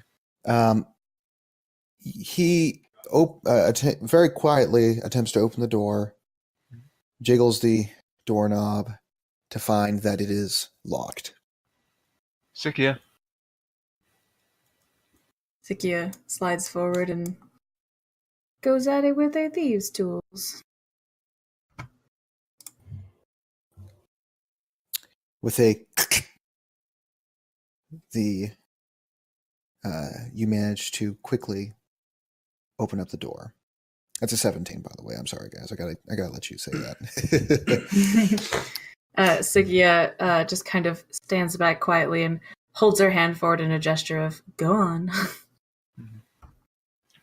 Karen steps forward and, now that the door is presumably unlocked, attempts to open it again with the same amount of care and quietness. All right. You slowly and quietly open the door. You can see inside is a single ghoul that is looking around in a near fetal position at the moment. It doesn't seem to have noticed you yet as you look through the crack in the door. Karen raises a hand and puts up a single finger.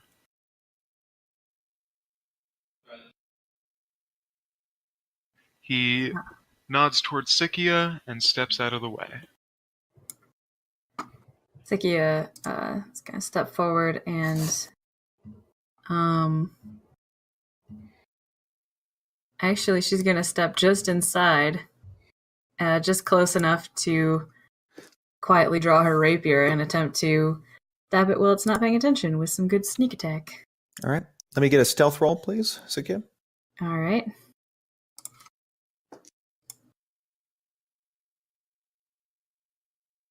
With a 20.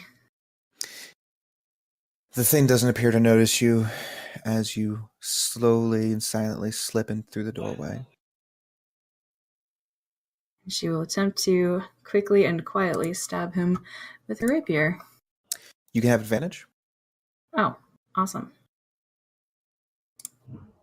Oh, 13 and a 10. The 13 will hit. Oh, amazing.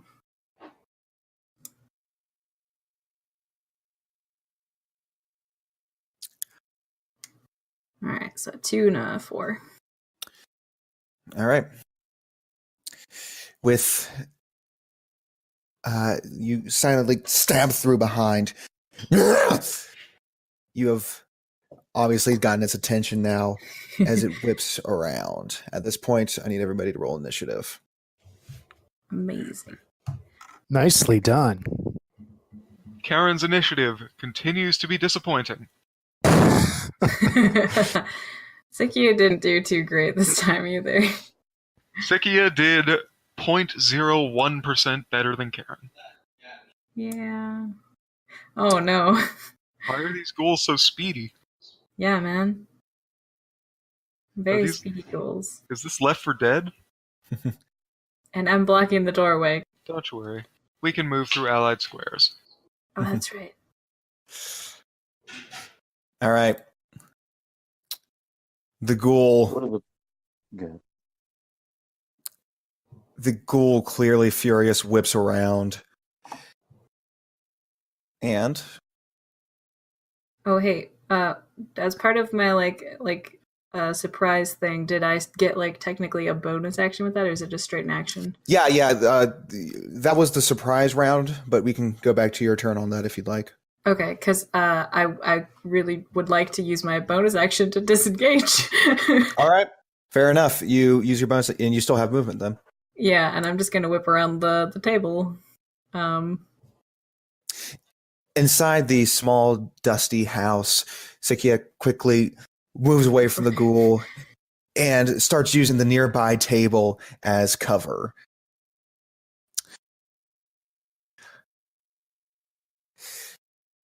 The ghoul angrily pushes over a nearby chair and leaps onto the table. Oh boy. savagely, tongue lolling out, almost to the point of hitting the ground as it runs at you. It attempts to bite you, Sikia, with an 11 to hit. That does not hit. You manage to just barely dodge out of the way as it has trouble getting its balance on top of this table. Beldir, your turn. The door is wide open. You just watch that ghoul move to the other side, chasing after Sikia. Not on my watch, and Beldy will send out the 5 volts at the ghoul that's jumped up on this table. All right. From your current angle, you have a perfectly clear shot. Go for it. Yeah. 17 to hit. All right. Roll your damage. 4 fire damage. All right. The firebolt whisks through the air and slams into the shoulder. Anything else? Beldy will run up alongside Gev here and just say, It's up on top of the table now. Should be very easy to hit. Gev nods. It's Gev's turn. All right, Gev will go into the room and move behind the ghoul. If the chair is in the way, he's just going to knock it out with his foot. I'm going to use my bonus action to activate Shillelagh on Dom, and then swing at the back of the legs of the ghoul with Dom. All right. You have advantage because you and Sikia are currently flanking it.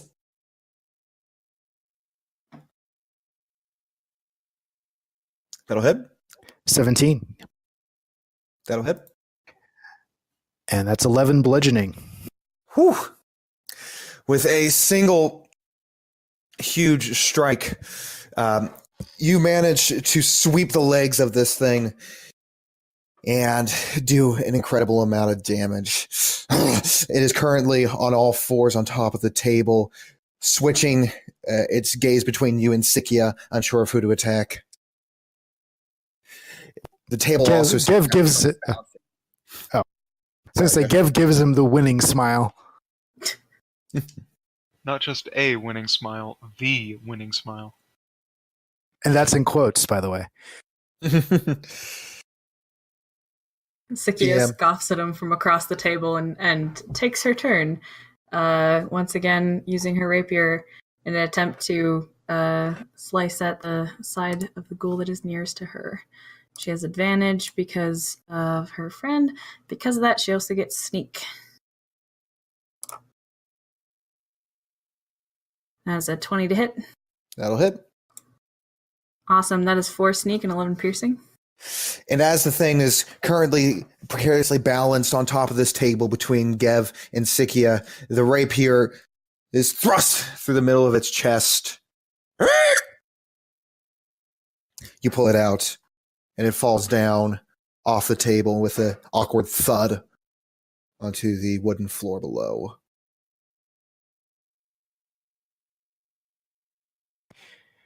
Well, that's the third one today. I think that's a record or something somewhere. Don't start conversing. We aren't sure the house is clear. Doesn't make them any less disgusting. Oh, it's dead already. Wonderful. Beldy will just kind of walk in casually. Karen Well, presses so- his ear against this wall and tries to listen in to the other side. Perception check. He runs in, not sure That if is a everything's 12 on the finished. perception check. You're unable to hear anything. Can't hear a thing. Sikia, can you check the door heading left from the hallway? I'll keep an eye on the right one. Sure. She's going to just go down and check the door. Now that I'm inside, I'm looking to see if I see any warmth farther in. All right. Go ahead and roll perception.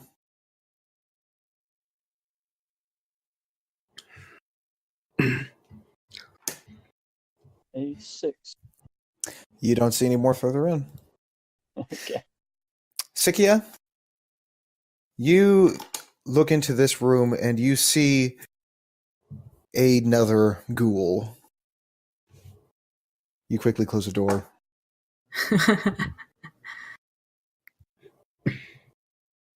There's another one. Karen nods, and then cants his head towards the other door, which appears to be made out of stone. It is just it has been opened already, actually, so you can actually already see inside it. Oh. And there's Oh. another ghoul right there. However, the one that's on this one does appear to already be dead. Interesting.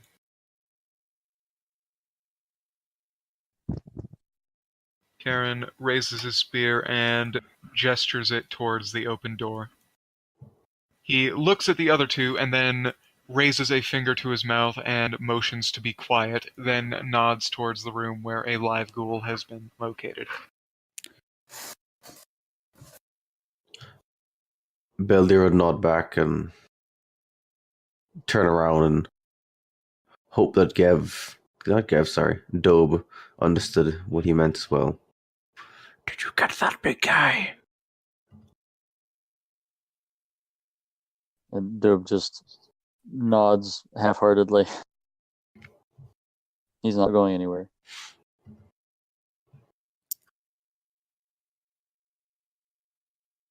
Karen doubles that up by trying to get Baldir's attention, and then miming speaking really fast, miming speaking really, really fast, and then putting a finger to his mouth again, and then motioning towards the main room. Yeah, at that, Dobe starts to nod yes and then just nods no to Baldir. Not getting it. During all of this, Sikia is quietly searching this room because why not? This room appears to be an old kitchen. As you step over the dead body of the ghoul, you can see that there are various kitchen elements in here. There's a stove, some ingredients, an old turned over bookshelf, as well as a chimney. Beldir will go to the front of the door and then cast message on Karen. What are you trying to say? Keep the motor mouth quiet. Thumbs up. And then I'll cast message on Dobe saying, "You want us to be quiet. That's about it." And then I'll put away my copper wire.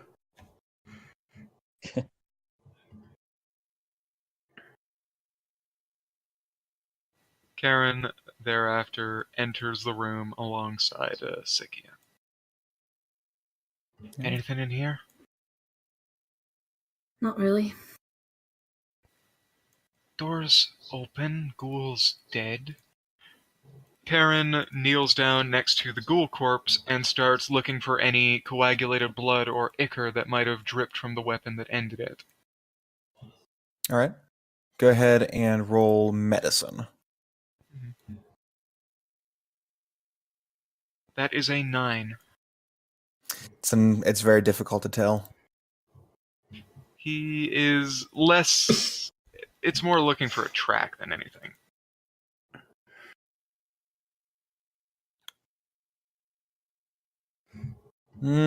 Doesn't really appear to be much tracks on the scene either.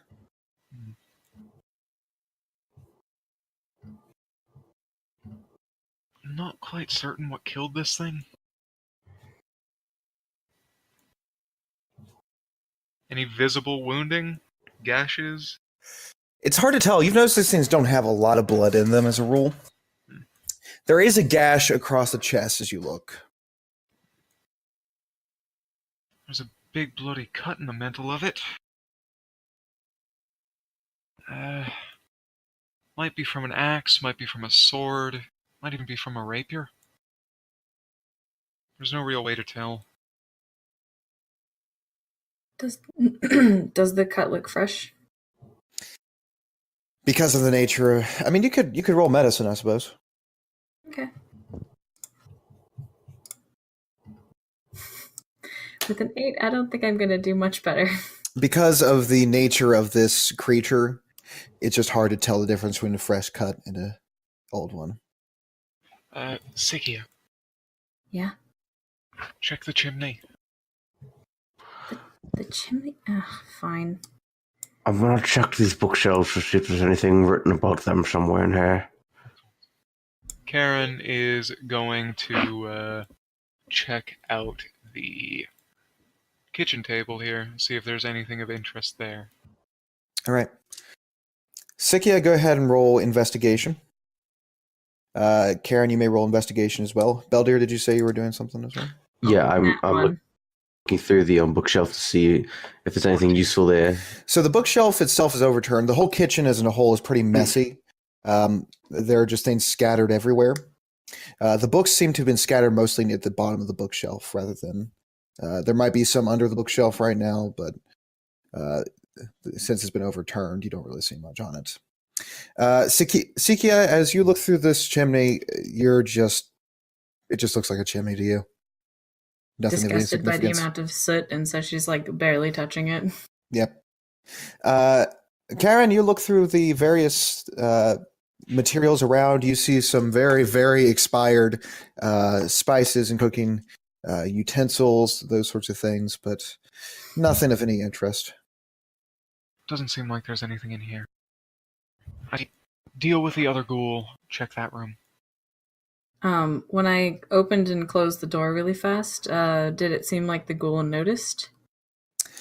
You can roll perception. Cool. Another thing I have 0 to. Yep, that's a 2. You did not notice. Karen is going to head out into the hallway, motion towards Dobe, and Dobe, sorry. Motion towards Dobe, then motions towards the door, and mimes kicking. It looks a bit comical seeing a fully grown elven man try and mime kicking down a door without kicking down a door in the middle of a narrow hallway. So you're talking about this door? Yes. The door that she just opened and closed real quick? Yes. And they're not feeling so confident in himself, and so he's not going to open it like would make sense to him usually, and he's going to listen to the tactician. He's going to kick the door. Make an athletics check, please.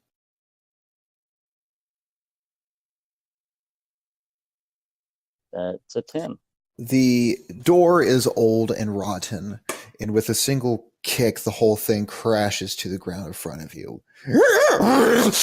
Immediately, the ghoul on the other side gets up. Go ahead and roll initiative all.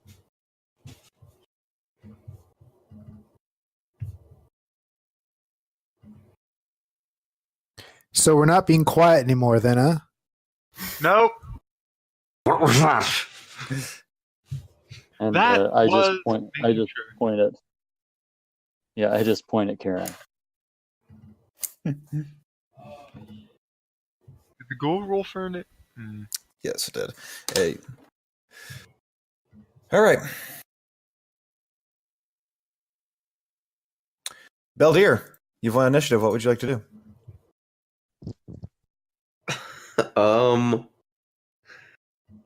I will kind of walk up. Can I hold a help action? Sure, yeah. Okay, I will move here and hold the help action for whoever walks into that door first. All right. Dope. Kind of trying to fake them out by like pretending to cast a firebolt.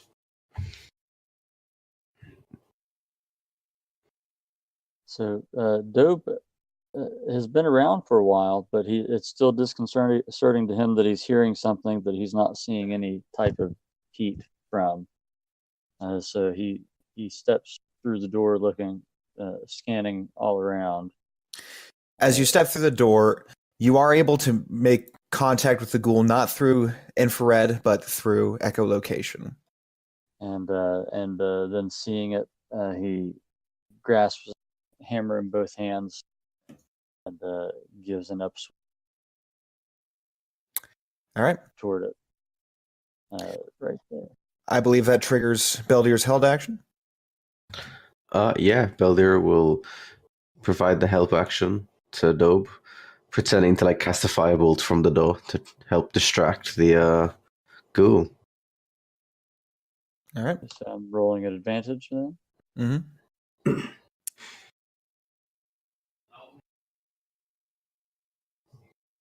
Be a 21 to hit, That'll hit. and that's for 11. With a massive hit, you manage to just crumple part of the shoulder of this thing. And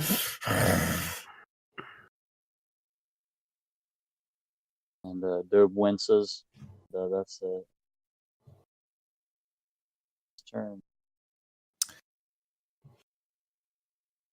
The ghoul bites at you, Dobe, with a 17 to hit. A 17 hit. It's going to do 7 piercing damage as its teeth sink into your forearm.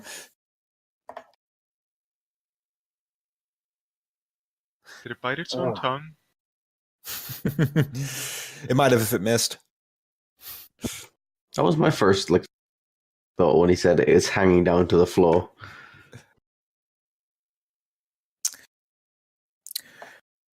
All right, Gev, your turn. Well, Kev's at a quandary here because he can't see anything. But he hears commotion.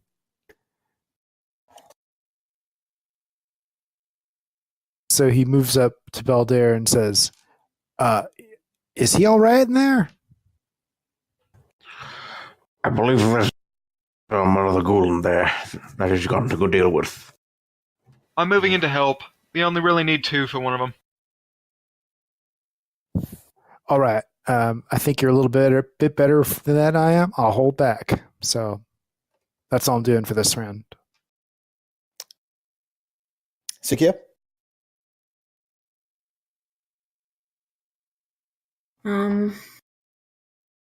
I'll kind of go to the doorway and peek out and see that the others are holding, and so she's just gonna hold and, rub some of the blood off of her rapier that was still kind of there and drying from the last one. Karen rushes into the room alongside Dobe, spear raised as he, seeing the confined quarters, neglects to twirl his spear as he normally does and instead uses it in a more conventional way, thrusting it forward against the ghoul, lightning still sparking off of the blade. 21 to hit. Hit. That is 6 piercing damage and 1 lightning damage. You manage to skewer the ghoul. It looks to be in rough condition, however, it is still standing.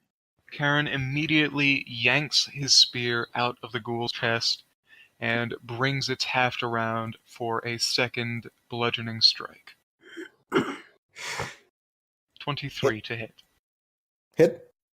That is 7 bludgeoning damage and 4 lightning damage. That is max damage. And for the third time, you manage to kill another of these things with the blunt half of your spear.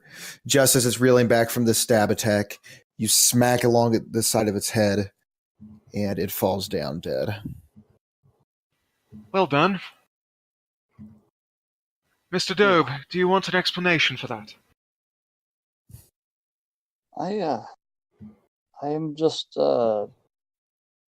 experiencing some sublime thoughts right now, and I am also feeling a bit sick from being bitten. I've been bitten by dogs and rats, but this is something else entirely.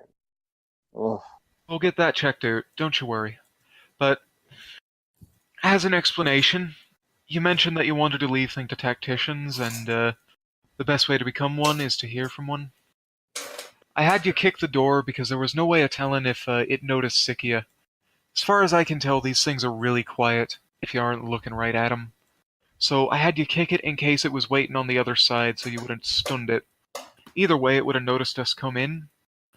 That way, we would have had the upper hand. I see this. I thought you were going to explain your spear there. Well, that's easy. I slather it in blood. I say a quick incantation in Elvish, and it starts electrocuting fellas. Sounds easy. It's rather not, honestly. Yes. Excuse me, Excuse Mr. me. Gav. Dobe, you seem to be Oh, standing on something there. Oh. And he sort of gets a little lighter on his feet and backs up to the wall. Dobe stands up and moves, and you see a skeleton right on the center of this bedroom. Taking a good look around the bedroom now that you have the opportunity, you can see that there's a very old, slightly sunken in bed next to a clothing chest and an old broken lute in the corner. There's something here we're not seeing. I know it. The tracks led here, but I don't think this skeleton is our man. It's been cleaned too well by the ghoul. Excuse me, Mr. Gav, if you would mind helping me look through all these books. Perhaps there's one speaking about ghouls in there. The bookshelf's fallen over and I'm not too strong to help move it, if you wouldn't mind. Oh, sure. Yeah, no problem.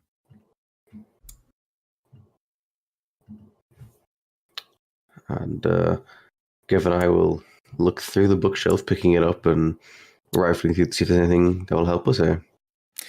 Gav, you may make a strength check at advantage.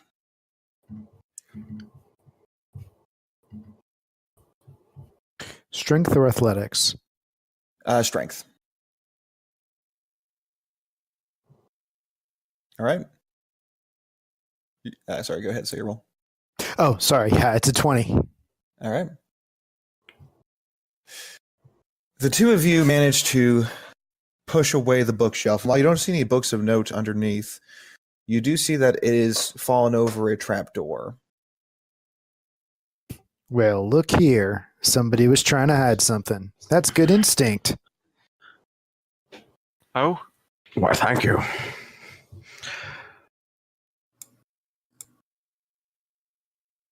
It seemed kind of out of place that it was the only thing fallen over. The tables seemed fine. And while this was going on, Dobe says, "So you said that the trail led in here. Where did it stop?" It's sounding like the loudmouth found something.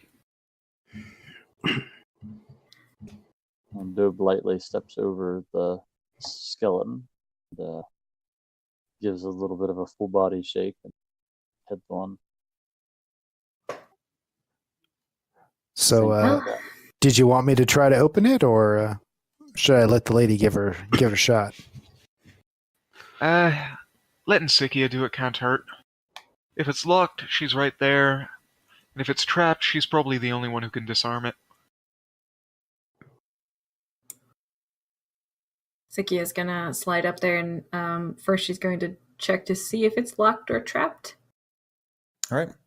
Go ahead and make a perception check. Man, why isn't that investigation? I'm really bad at perception. That's a 10. Nothing really seems to be trapped or locked about this. Cool. Well, then she's gonna open it. All right. You open it up, and you can see a ladder that moves down into a very dank-looking basement with a dirt floor. It's pretty small. Lucky me. Ladies first, I guess. Good She's work going thus far. to Go down All right. without waiting. After, go on. But wait. All right. I guess we're going down. You each go down this ladder. You'll find the entrances at the top right. And you can see that this basement ends up being more like a tunnel as it continues on.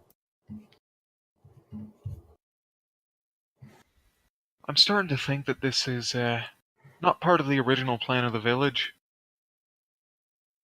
I was just about to ask if the two gents had heard anything about a tunnel underneath this village. I certainly don't remember any tunnels in Beggar's Cove. It was a simple farming town that didn't do too well. Have I heard of any subterranean hiding places or tale of it, DJ? With your check from before, you certainly have not heard of anything like that. Okay. Well, perhaps it actually did too well and they went into hiding.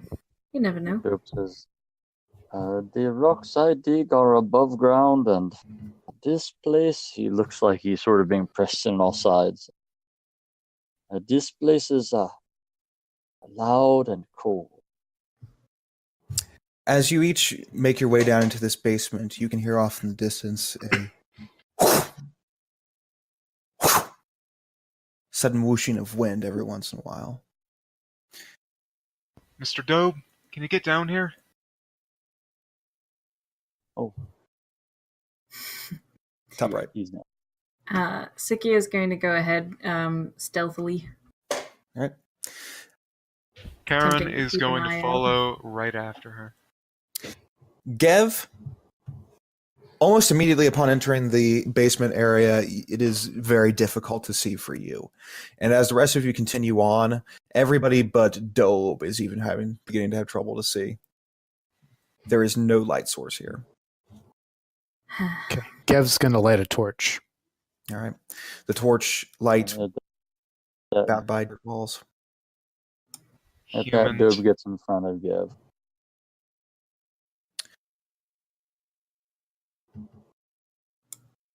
As you come to this point, marked by the blue, you can see what's been making the whooshing sound. A single metal pendulum that seems to have a shaft made out of bone and a blade at the very bottom is slowly, every once in a while,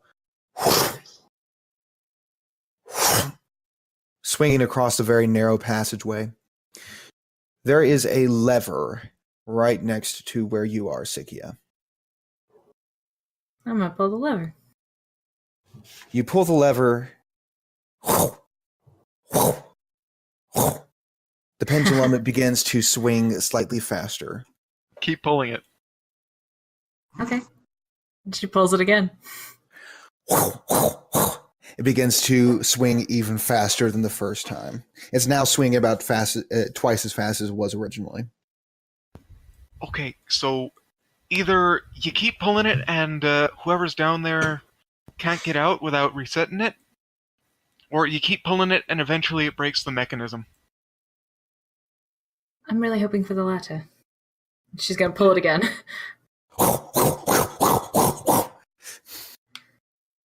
You're starting to hear creaking along with it. She's gonna pull it again. It starts to go even faster. She's gonna continue to keep pulling it back and forth until it breaks. Eldir is going to back up a bit. In that case, after about the 7th time pulling the lever, I need a dex save, Sikia. Cool. 22. Nice. Nice. Now I need a dex save, Karen. Okay. It's Oh, going great. down the path. 11. All right. I need a dex save, Dobe. Dex save. 4. Oh! Oh. right. So, That makes all kinds of sense. as the thing continues to go faster and faster, eventually the bone part snaps entirely, bounces off the nearby wall. Sikia instinctually ducks, and it misses her entirely. However, Karen is just barely able to get away, but it does nick his shoulder, and eventually it stops by hitting Dobe. But at this point, it's lost a good amount of momentum just from the distance and from hitting Karen. Both Dobe and Karen are going to take 3 damage from this. I'm not feeling too good, I'll be honest. And at this, Dobe has both his hands on his knees. When it shattered, it practically blinded him, and he couldn't see it coming at him because it was on the other side of Karen anyway, and it sort of knocked the wind out of it. I'm there too, Karen. Oh. Karen Oh. is, in 4E terms, well into bloodied at this point. He is not looking particularly hot. Dobe doesn't look like he could stand too much more either. At this point, you hear a voice continuing from down the hallway, echoing. You hear a woman's voice say, "Hello? Is someone there?" Oblivious to her party members' injuries, Sikia is going to stealth down the corridor towards the lady. Karen is going to follow, clutching his shoulder the whole way. Dobe's going to stand back against the wall and allow the rest of the party to pass if they want to, and he's following, but he's quite torn. Beldir will stick by Dobe, kind of hand on his back, just kind of patting him, helping him regain his breath. And Dobe says, "Yes, friend, this is not a typical fun outing on the town, eh?" Not by a long Cynthia. shot. There, the blood. Blood on the ground, right beneath us. Going the right way. Yeah. As you approach this corner, Sikia, Mhm. you can see that there has been a few what appear to be humanoid bones suspended from the ceiling that reach down from strings to about chest level. I'm gonna avoid those. Karen is straight up going prone. He is going to crawl under them. Okay. Sikia is just doing that good old. She's doing squat day.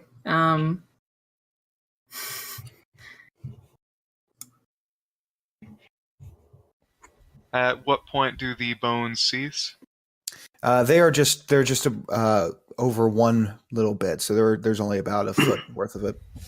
Karen stops and stands up on the other side, then turns to the rest of the party and raises a hand. He motions to be quiet, and then points towards the bones that are hanging. Gav flashes him the winning smile. Karen mimes getting low by crouching down, and then beckons, before following after Sikia. All right, Gav's. Sikia is going to take a peek down both directions, and when we're ready to move forward, attempt to pick which direction seems to be the correct one. Dobe says, "There's something hanging up there." Yeah, it's some bones hanging. Don't touch them. It's an alarm.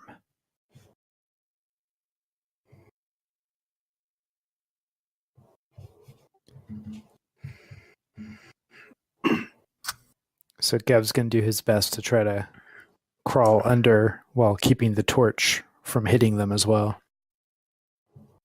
From hitting them, or hitting him? Both, optimally. As you all continue to move at this place, you hear Same. the voice again. Please! Please, help us! Karen Please! Karen perks an ear and attempts to determine from which direction that voice is coming from. Roll perception. Oh boy, I've been rolling great with these. 8! It is- Sikia will also attempt to perceive. All right, Sikia, you can do it as well. 11. You did better than me. This place is very echoey, and it's hard to tell which direction things are coming from.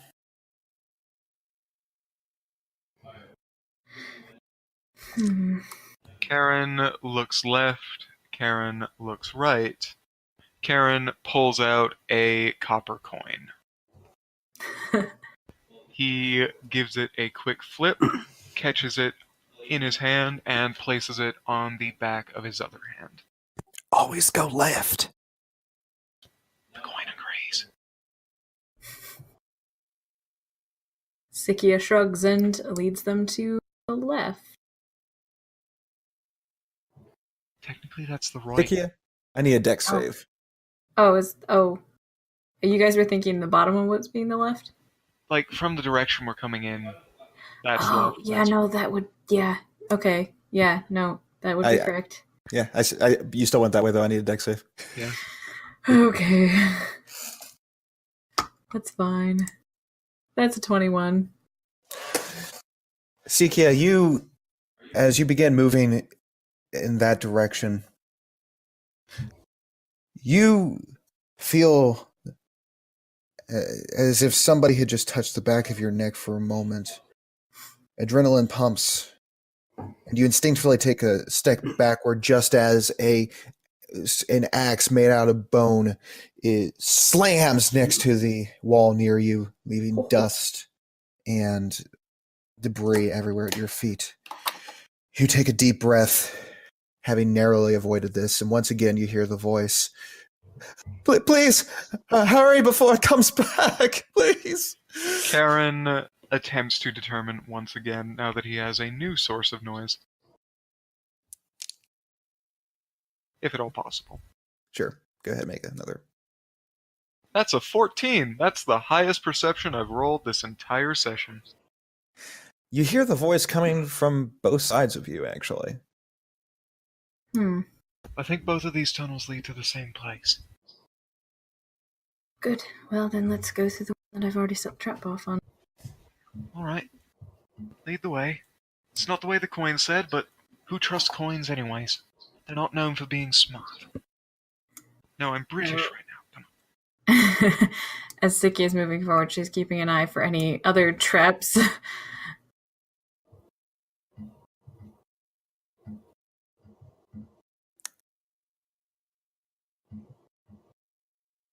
And in the back group, sighing and sort of staggering a little bit, it says, "These are things you hear of great travelers, and not of small village folk. I feel like we shouldn't be here, but I can't help but feel the need to help." Sikia, you make it to the end of this tunnel, and eventually the only light is no longer just the torch light from behind, but there's a small campfire light. And into a much larger room within these tunnels, you manage to slowly tread. You see more blood. However, you also see in part of a pile of blood, or a puddle of blood, is the farmer you saw before. You're unable to tell if he's dead or unconscious. Hold. Keep your ears open, Sikia. Make absolutely certain that nothing will happen if you walk in there to check. If he's lasted this long, he'll last a bit longer, and if he hasn't, then Russian ain't gonna save anything. She's going to attempt to make a look around with this extra light and see if she sees anyone, especially in what appears to be the two entrances there south. Go ahead, make a perception check. Karen would like to attempt as well, if that's okay. Sure. I rolled a 5. I rolled an 11. You don't seem to see anybody else around here. Just him. Just you and the unconscious body. Not seeing anything, but be wary. Rest of you, come up, hold it behind. Sikia, go over and see if you can't drag him over here. Why do Sure I you don't have to want me- drag him? I'm not strong. I can do it if you want me to do it. You sure? Yeah. Alright. Gev, you take the front. All right, hold my torch. Aaron grabs the torch and looks a bit confused why you gave an elf a torch. What, humans can't see in the dark? What is this? Yeah, but look at these arms. I can pull that guy, no problem. Karen Sikia did not say gestures that. to her very thin form. She does not look very strong at all. Okay. Gev kind of takes another quick look before heading over to the unconscious man. After I take a moment to look at his profile while he's prone, I recognize who it is and head over to him. The two of you make your way over to the body, which is lying near a pile of bones. Yeah, move in. Get that entrance, I'll take the far one. You hear very, very light breathing and occasional moaning coming from Boniface. Okay, I was gonna. He looks to be in very bad condition. He's not doing well. We need to get him some medical attention. Well, better soon than not so soon. Karen- Give this back to me in a moment, and I hand Karen raises a hand, motions towards Beldir, and beckons him over. Hold this doorway. I'll see what I can do with what I have. Beldir, Cottage. Yes. as you move there, suddenly the chamber is filled with the sounds of a female scream, matching the voice from before. Please! Please, no! Please, I'll do anything, no! Sikia and Karen, you instinctually look at each other. To Sikia, it sounds like it came from Karen. To Karen, it sounds like it came from Sikia. But in the center of you, slowly an apparition begins to appear, being the source of this. You see is this human height woman of some type with bluish skin and a monstrous face appears right in the middle of you. She looks over at you, Sikia, her face completely devoid of any human emotion, devoid of any sort of ability to be human, and with a voice that's clearly not her own, as this horrible, disgusting hag in front of you screams, "No, please!" Ah! And as eventually these screams turn from screams of distress to screams of death, the creature tilts its head at you. Karen And at this immediately grabs the holy symbol on his chest, twists it, and holds out a holy symbol of Telenog. And with that, I'd like you to roll initiative. I'd just like to note that, Beldir, you see a immense kind of shocking, huge smile appear on Sikia's face. She looks delighted. And you would notice Beldir does not seem surprised at all. It doesn't really There's faze a- him. He's just kind of like, oh, that's really loud and obnoxious. Does anything bounce back at Dobe when he tries to Yes. sense where the noise is coming from? Okay. Yes, you are, as it fades into appearance, you're able to suddenly see a temperature at the same time. Okay. All right. Beldir, I need you to make a wisdom save. Okay. Wisdom save. 15. The appearance of this thing is terrifying, but you just managed to hold on to yourself. You're not frightened by it. You may go. Okay.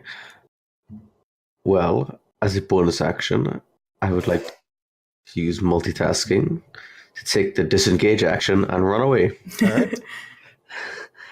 I will run over to this cone over here.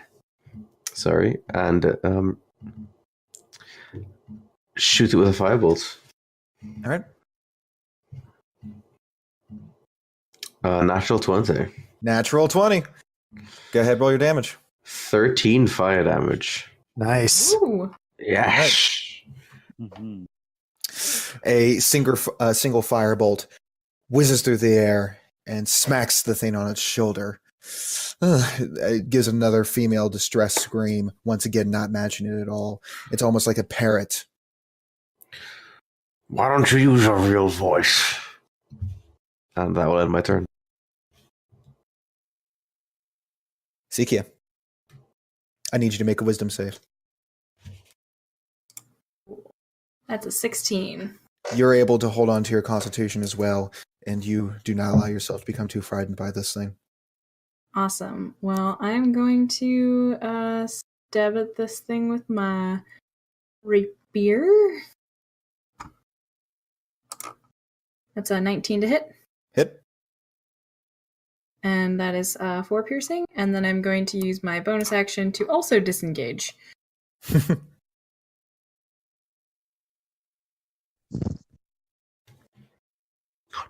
Don't want to be around that thing high either.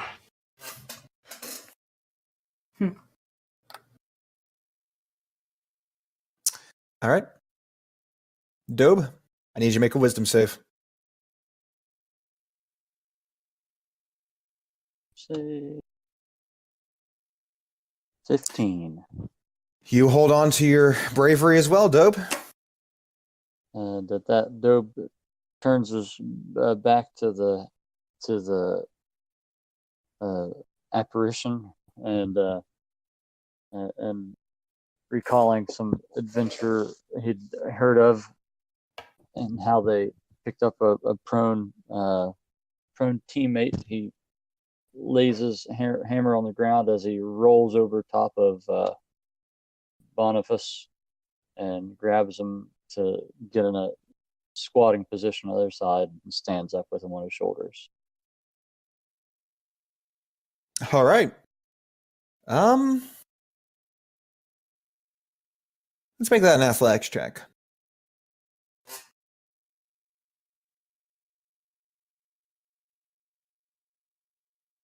All right. 21. Dobe manages to get Boniface on his shoulders quickly. And Acrobatic for a Tyranid, didn't you?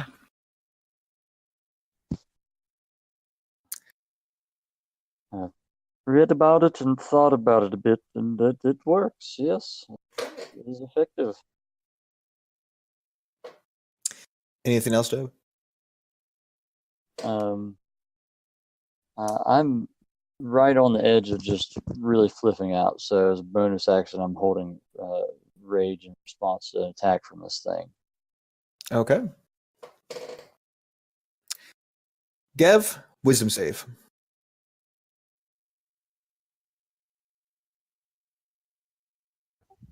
I knew it. That's an 8. Gev, looking at the terrible visage of this thing, something about the contradiction between the voice and you look near the pile of bones and skulls, and you are afraid of this. You are currently frightened by the sea hag.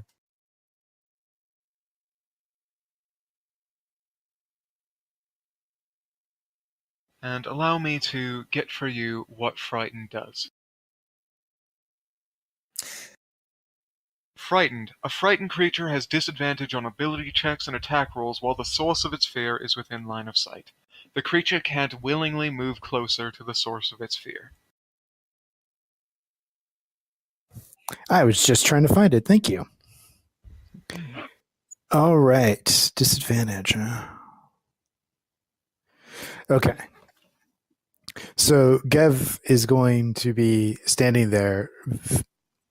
The color just drained from his face. He's actually shaking a bit. He pulls the javelin out and says, "I'm not afraid. I'm not afraid." He doesn't sound convincing.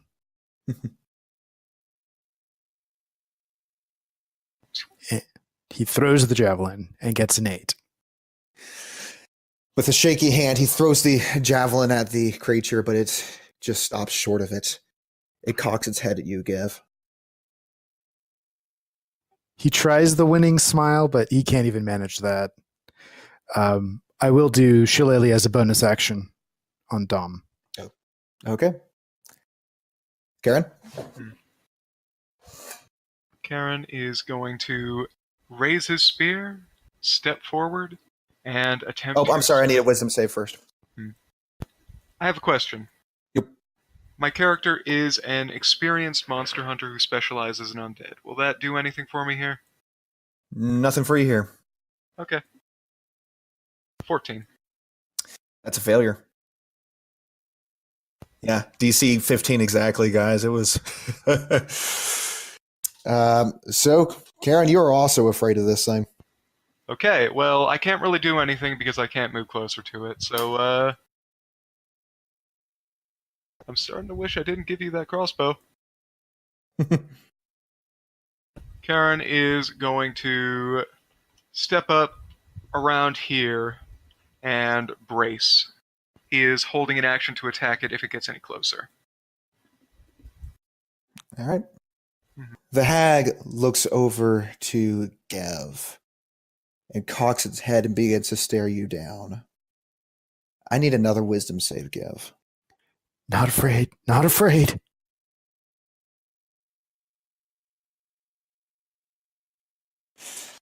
You can feel the blood drain from your body for a moment, but you take a deep breath and fight off this glare. She angrily moves towards Dobe. If she enters within 5 feet of me, she eats 2 attacks. Okay. She is not going to do that, though, as she awkwardly runs over right within range of Dobe. Dobe, were you holding something? Yeah, I was. I'm now raging. All right. She is going to attack the Raging Dobe with a natural 20. Nice. First That'll be injury. a crit. So that is, because you're raging, you're only going to take half of the slashing damage, but it is going to be 14 slashing damage, so you take 7 slashing damage. I think That, that might have just saved his life. Boniface and I dropped straight on the ground. And I need you to roll on the injury table, so that's going to be just a straight D20.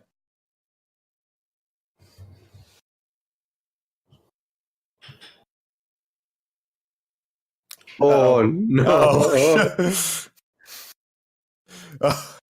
Tell the good folks at home what you rolled. I rolled a 2. There we go. All right. So, according to the injury table. No. Why the laugh? So, as you are raging against the stain, it takes one of its claws and strikes right across your forearm.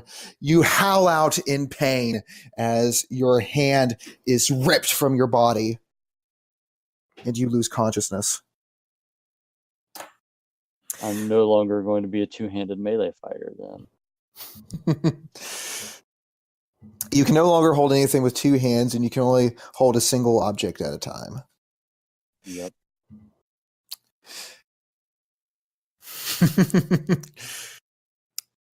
I appear to have lost the initiative. Yeah, me too. Let me bring that back. Beldier, you just watched that thing rip a hand off your buddy. What do you want to do? Well, I'm gonna do all that I can do. Grease.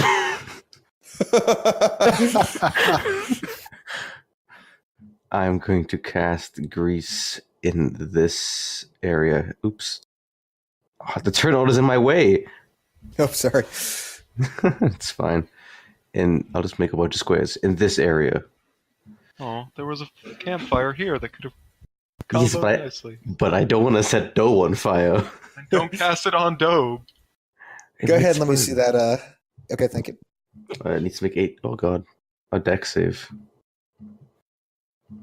Otherwise, it will fall prone. All right. You cast grease under the creature, and what's the DC on that deck save? 14. 14.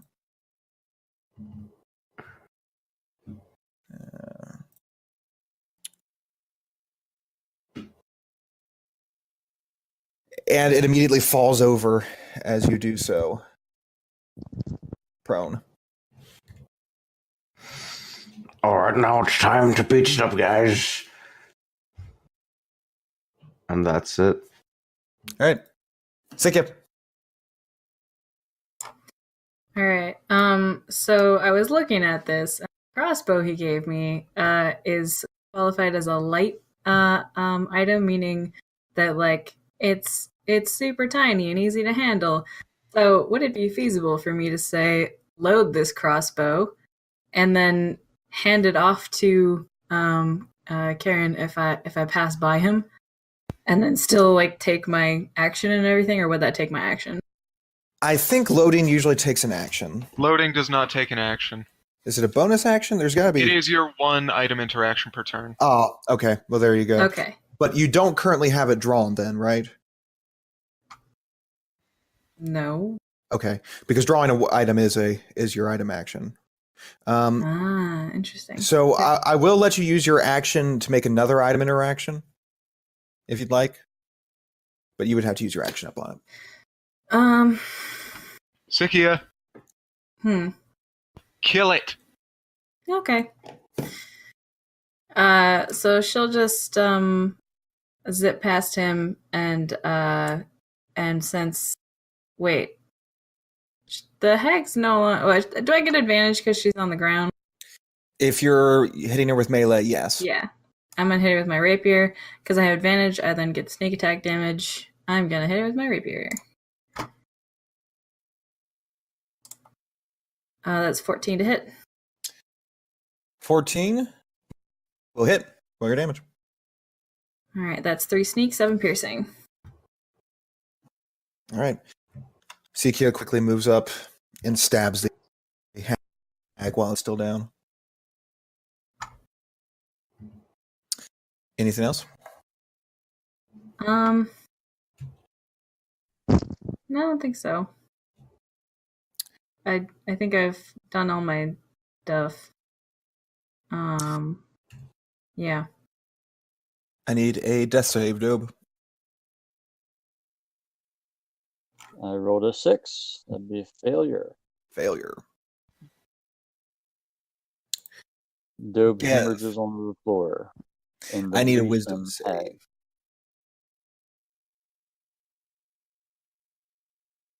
I'm sorry, what was that?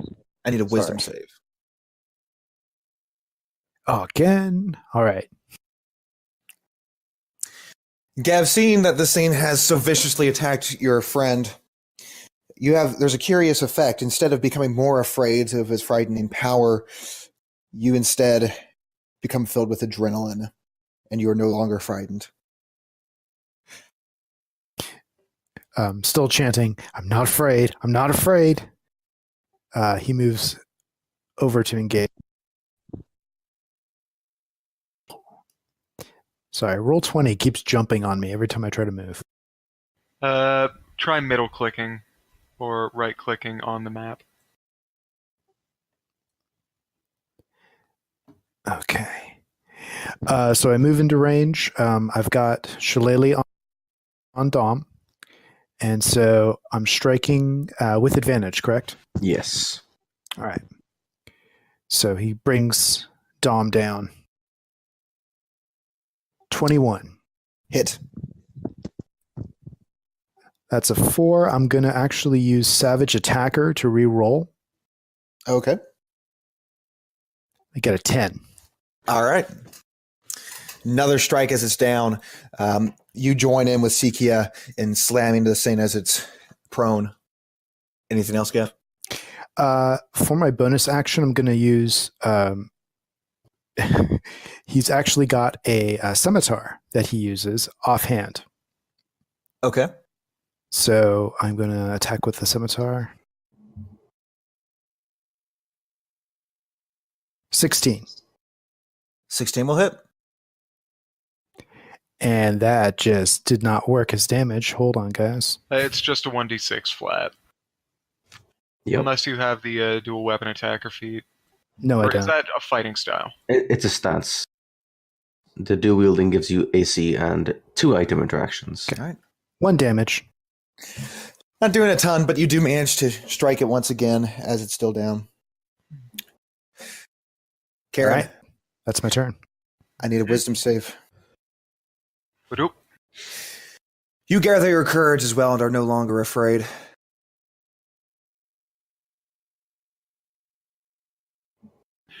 Carrion mutters under his breath, "Death is just another chapter." And then he... Can I stand on this without taking damage? It is fire. You cannot. Well, then he'll step over Dobe here. Oh dear. There's an issue. There. Wonderful. He will step over Dobe, bring his spear to bear, and thrust down at the prone hag. Natural 20. Very nice. Go ahead, roll your damage. That is No. Wow. that is 2 lightning damage and 12 piercing damage. Still not bad, though, overall. Karen then immediately brings his spear around, violet ribbon flashing in the campfire's light as he hits her with the butt of the weapon. All right. 21. Hit. I have rolled a 1 on every Crimson Right for like 5 hits, but that is still 7 bludgeoning damage and 1 lightning damage. All right. And Again. that will be all Again for and Karen. again, you all keep striking this thing. However, it slowly gets up, still within human movement. And it makes a claw attack against Karen. Give me a second.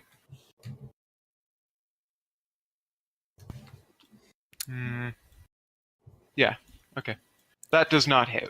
7 does not hit. It makes a second claw attack. That does 16 not hit. All right, very good. 2 Karen, claw attacks go against it, but you manage to deflect both of them. Karen is batting away claws as best he can, holding his spear in 2 hands, and he just barely manages to catch the last one with a static block, shoving the creature away.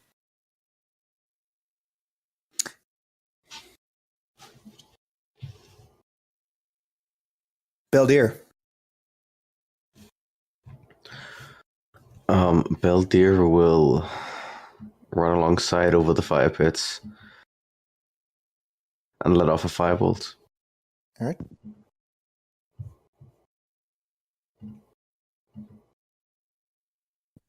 Does an 8 hit? It does not. Darn. You add to the campfire that it's fighting right next to, though. At least we've got someone to cook tomorrow. What's with the death saves, Dobe? Oh, I guess Dobe's dead. Bye. It's a good thing he clicked those now. Yeah. Sikia. Don't worry, he won't be dying. All right. So, because my friends are engaged with it, and I'm kind of flanking, I think, get advantage with my rapier, and I also get sneak attack because of that. All right, that's 22 to hit. Mhm. And that is 6 sneak and 10 damage. Very Ooh. nearly max. Spicy. As this thing is using all of its abilities to try to get at Karen, you're fighting off claw after claw attack, and as you are just pushing against this thing with your spear, and it's starting to get the edge on you, it stops. The pressure is all of a sudden stops. Is right through its neck. The rapier appears on the other side, just short of your face. Karen, Sikia withdraws it, and the creature falls dead. Into a puddle of bloody grease. Karen takes a breath, nods gratefully towards Sikia, and then immediately kneels down and rips a strip off of his sleeve. Okay, And hold on. We're still on initiative. Oh. Oh, because death saves. Ooh. Dope, I need a death save. Ah. Rolling that 100. One success. Gav, your turn. Gev is going to hurry over. He's actually right next to him. I'm going to try to stabilize him. Okay. Medicine check. 19. All right. Gav, you managed to take a few strips of cloth, and it's a little difficult seeing as that Karen is directly over him still, but you managed to stop the bleeding, and you think you have stabilized Dobe. Hang in there, big guy.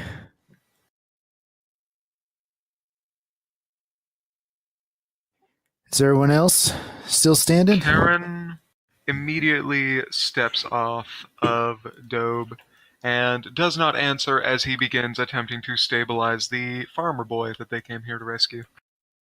Okay. You can make a medicine check as well. Wonderful.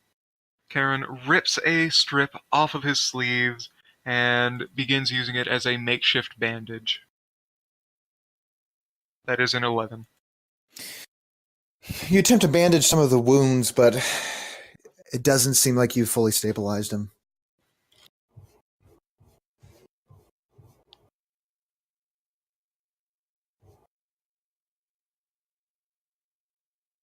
Gev, I was going to say, want me to give you a hand? yeah, could you find Dobes? Oh, wow. That was almost tasteless. I don't know whether to congratulate you or just shake my head. I'm known for gallows humor. That's why they call me Carrion. I got you. All right. Well, let me give it a try here. So Gev will also see if he can help with the bandaging. Nice. 11. 11. Oh, boy.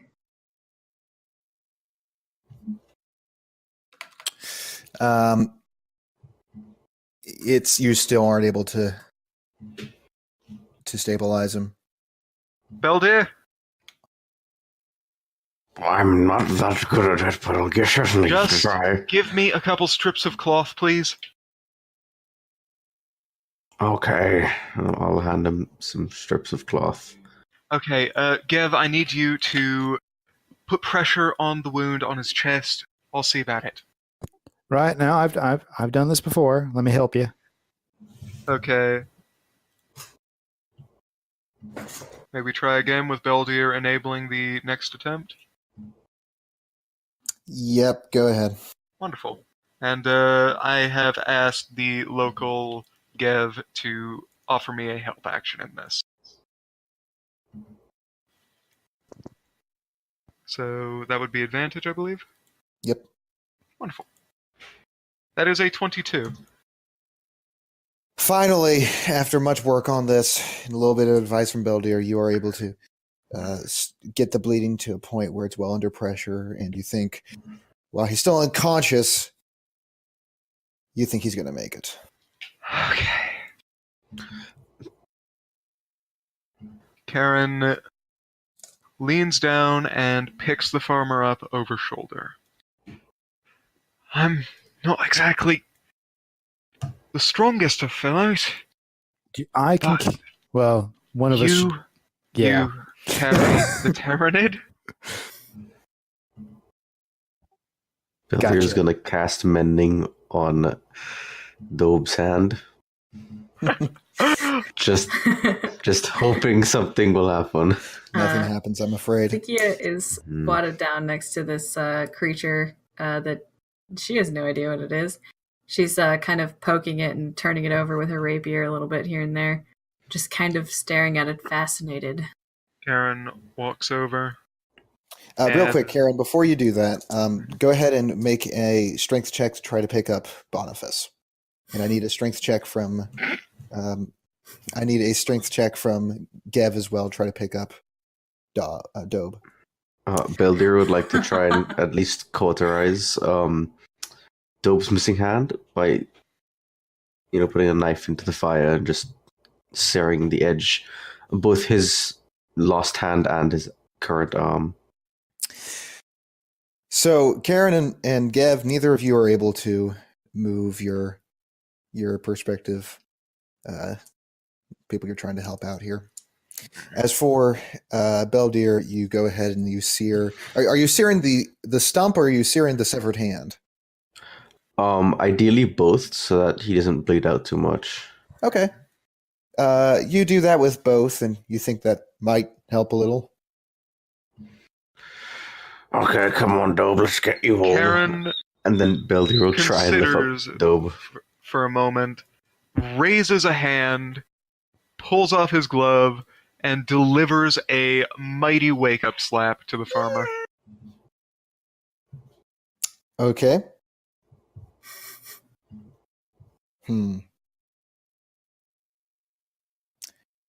Roll me a d20.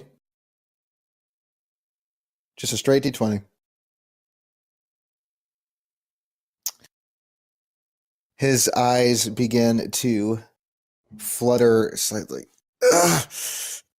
Ugh. He does appear to have been woken from a state of unconsciousness. I'm happy to see that you're still breathing, lad.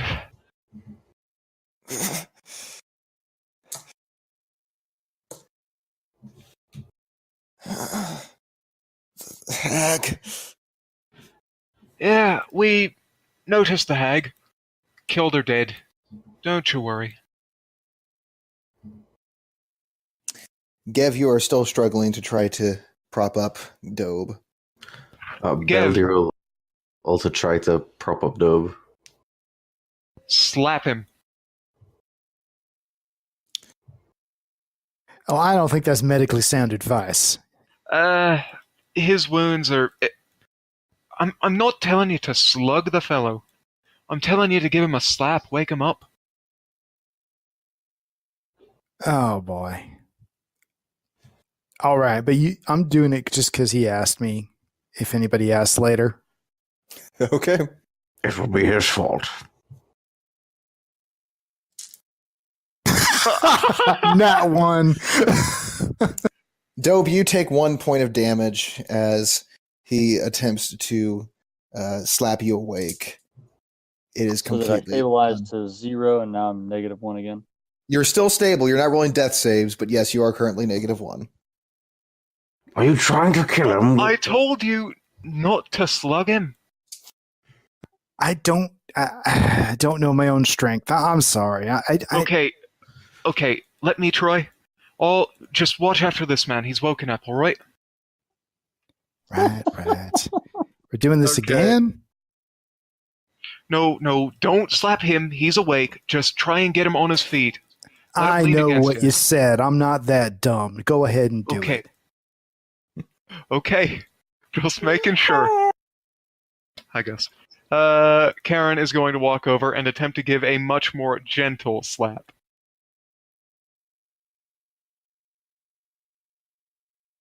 That is a flat 10. Dobe, denote that you have taken another point of damage, and you are still unconscious. All right. I don't think this is going to work. Yes, quit slapping my friend, okay? Meanwhile, Beldir's going to try his best to pick up Dobe. Carrion is going to attempt to help hoist him up. All right. The two of you can make strength checks in that case. I will offer Beldir a help action in lieu of making one myself. Okay. No, in this case, it's going to be 2 strength checks. Oh, okay. Mm. That's an 8. That's a 6. 6. So the two of you together, although neither of you on your own, you think you could have done it, you do manage to just, you're not holding him, carrying him necessarily, but you are able to drag him at least. All right. Come on, Dob, you're not gonna be leaving me today. Part of him is. I've made sure to keep that with me just in case. Now, hold on. It's more than a day to get back to that village, right? Mm-hmm. Is there Just any harm in about. staying here for the night? This is gonna be exhausting. That's what I'm thinking. We need to stay somewhere secure, maybe above ground, but I don't know. Those ghouls are around.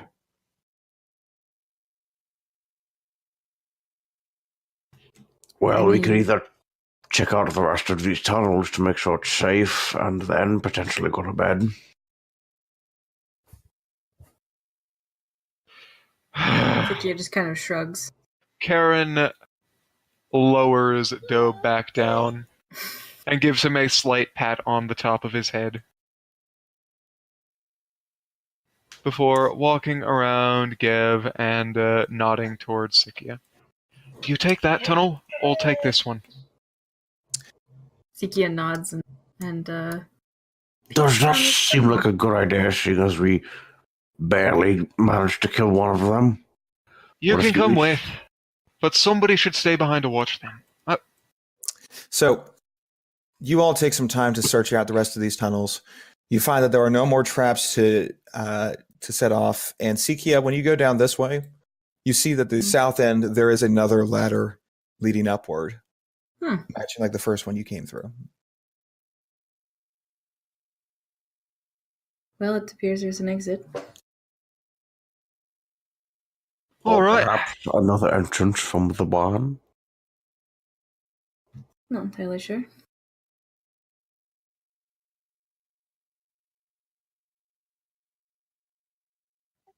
Well, the way I That's the see only it, reason why we can't stay here for the night. I was going to say we either stay here where we're kind of secure or we go back up to the village. There are 3 entrances here, and there's more than 3 of us. It's more than possible for us to keep watch down here while they get their bearings. All right. All right. I'll keep a watch on these 2 tunnels. Sikia, you watch that way down there. All right? Sounds good. All right. Are you all beginning the process of a short rest? Yes. Okay. During this time, it will take 8 hours. During this time, Dobe, you are going to regain consciousness and be back up with 1 hit point. You may not roll hit dice unless somebody expends the use of a healer's kit on you. Does anyone have a healer's kit? No, I'm kicking myself because we should have done that before we left. Oh, well, I don't really carry one on me. It's usually at home for when I nick myself out in the ocean. Looks like we're learning the hard way, ladies and gentlemen. Yes, we are. The party begins to settle in for a rest to try to heal their wounds. Dobe is going to be in for a particularly nasty surprise once he wakes up. But you stoke the campfire a little bit, move the body of the sea hag away so it's less obviously in the middle of camp, and begin to settle in for the night.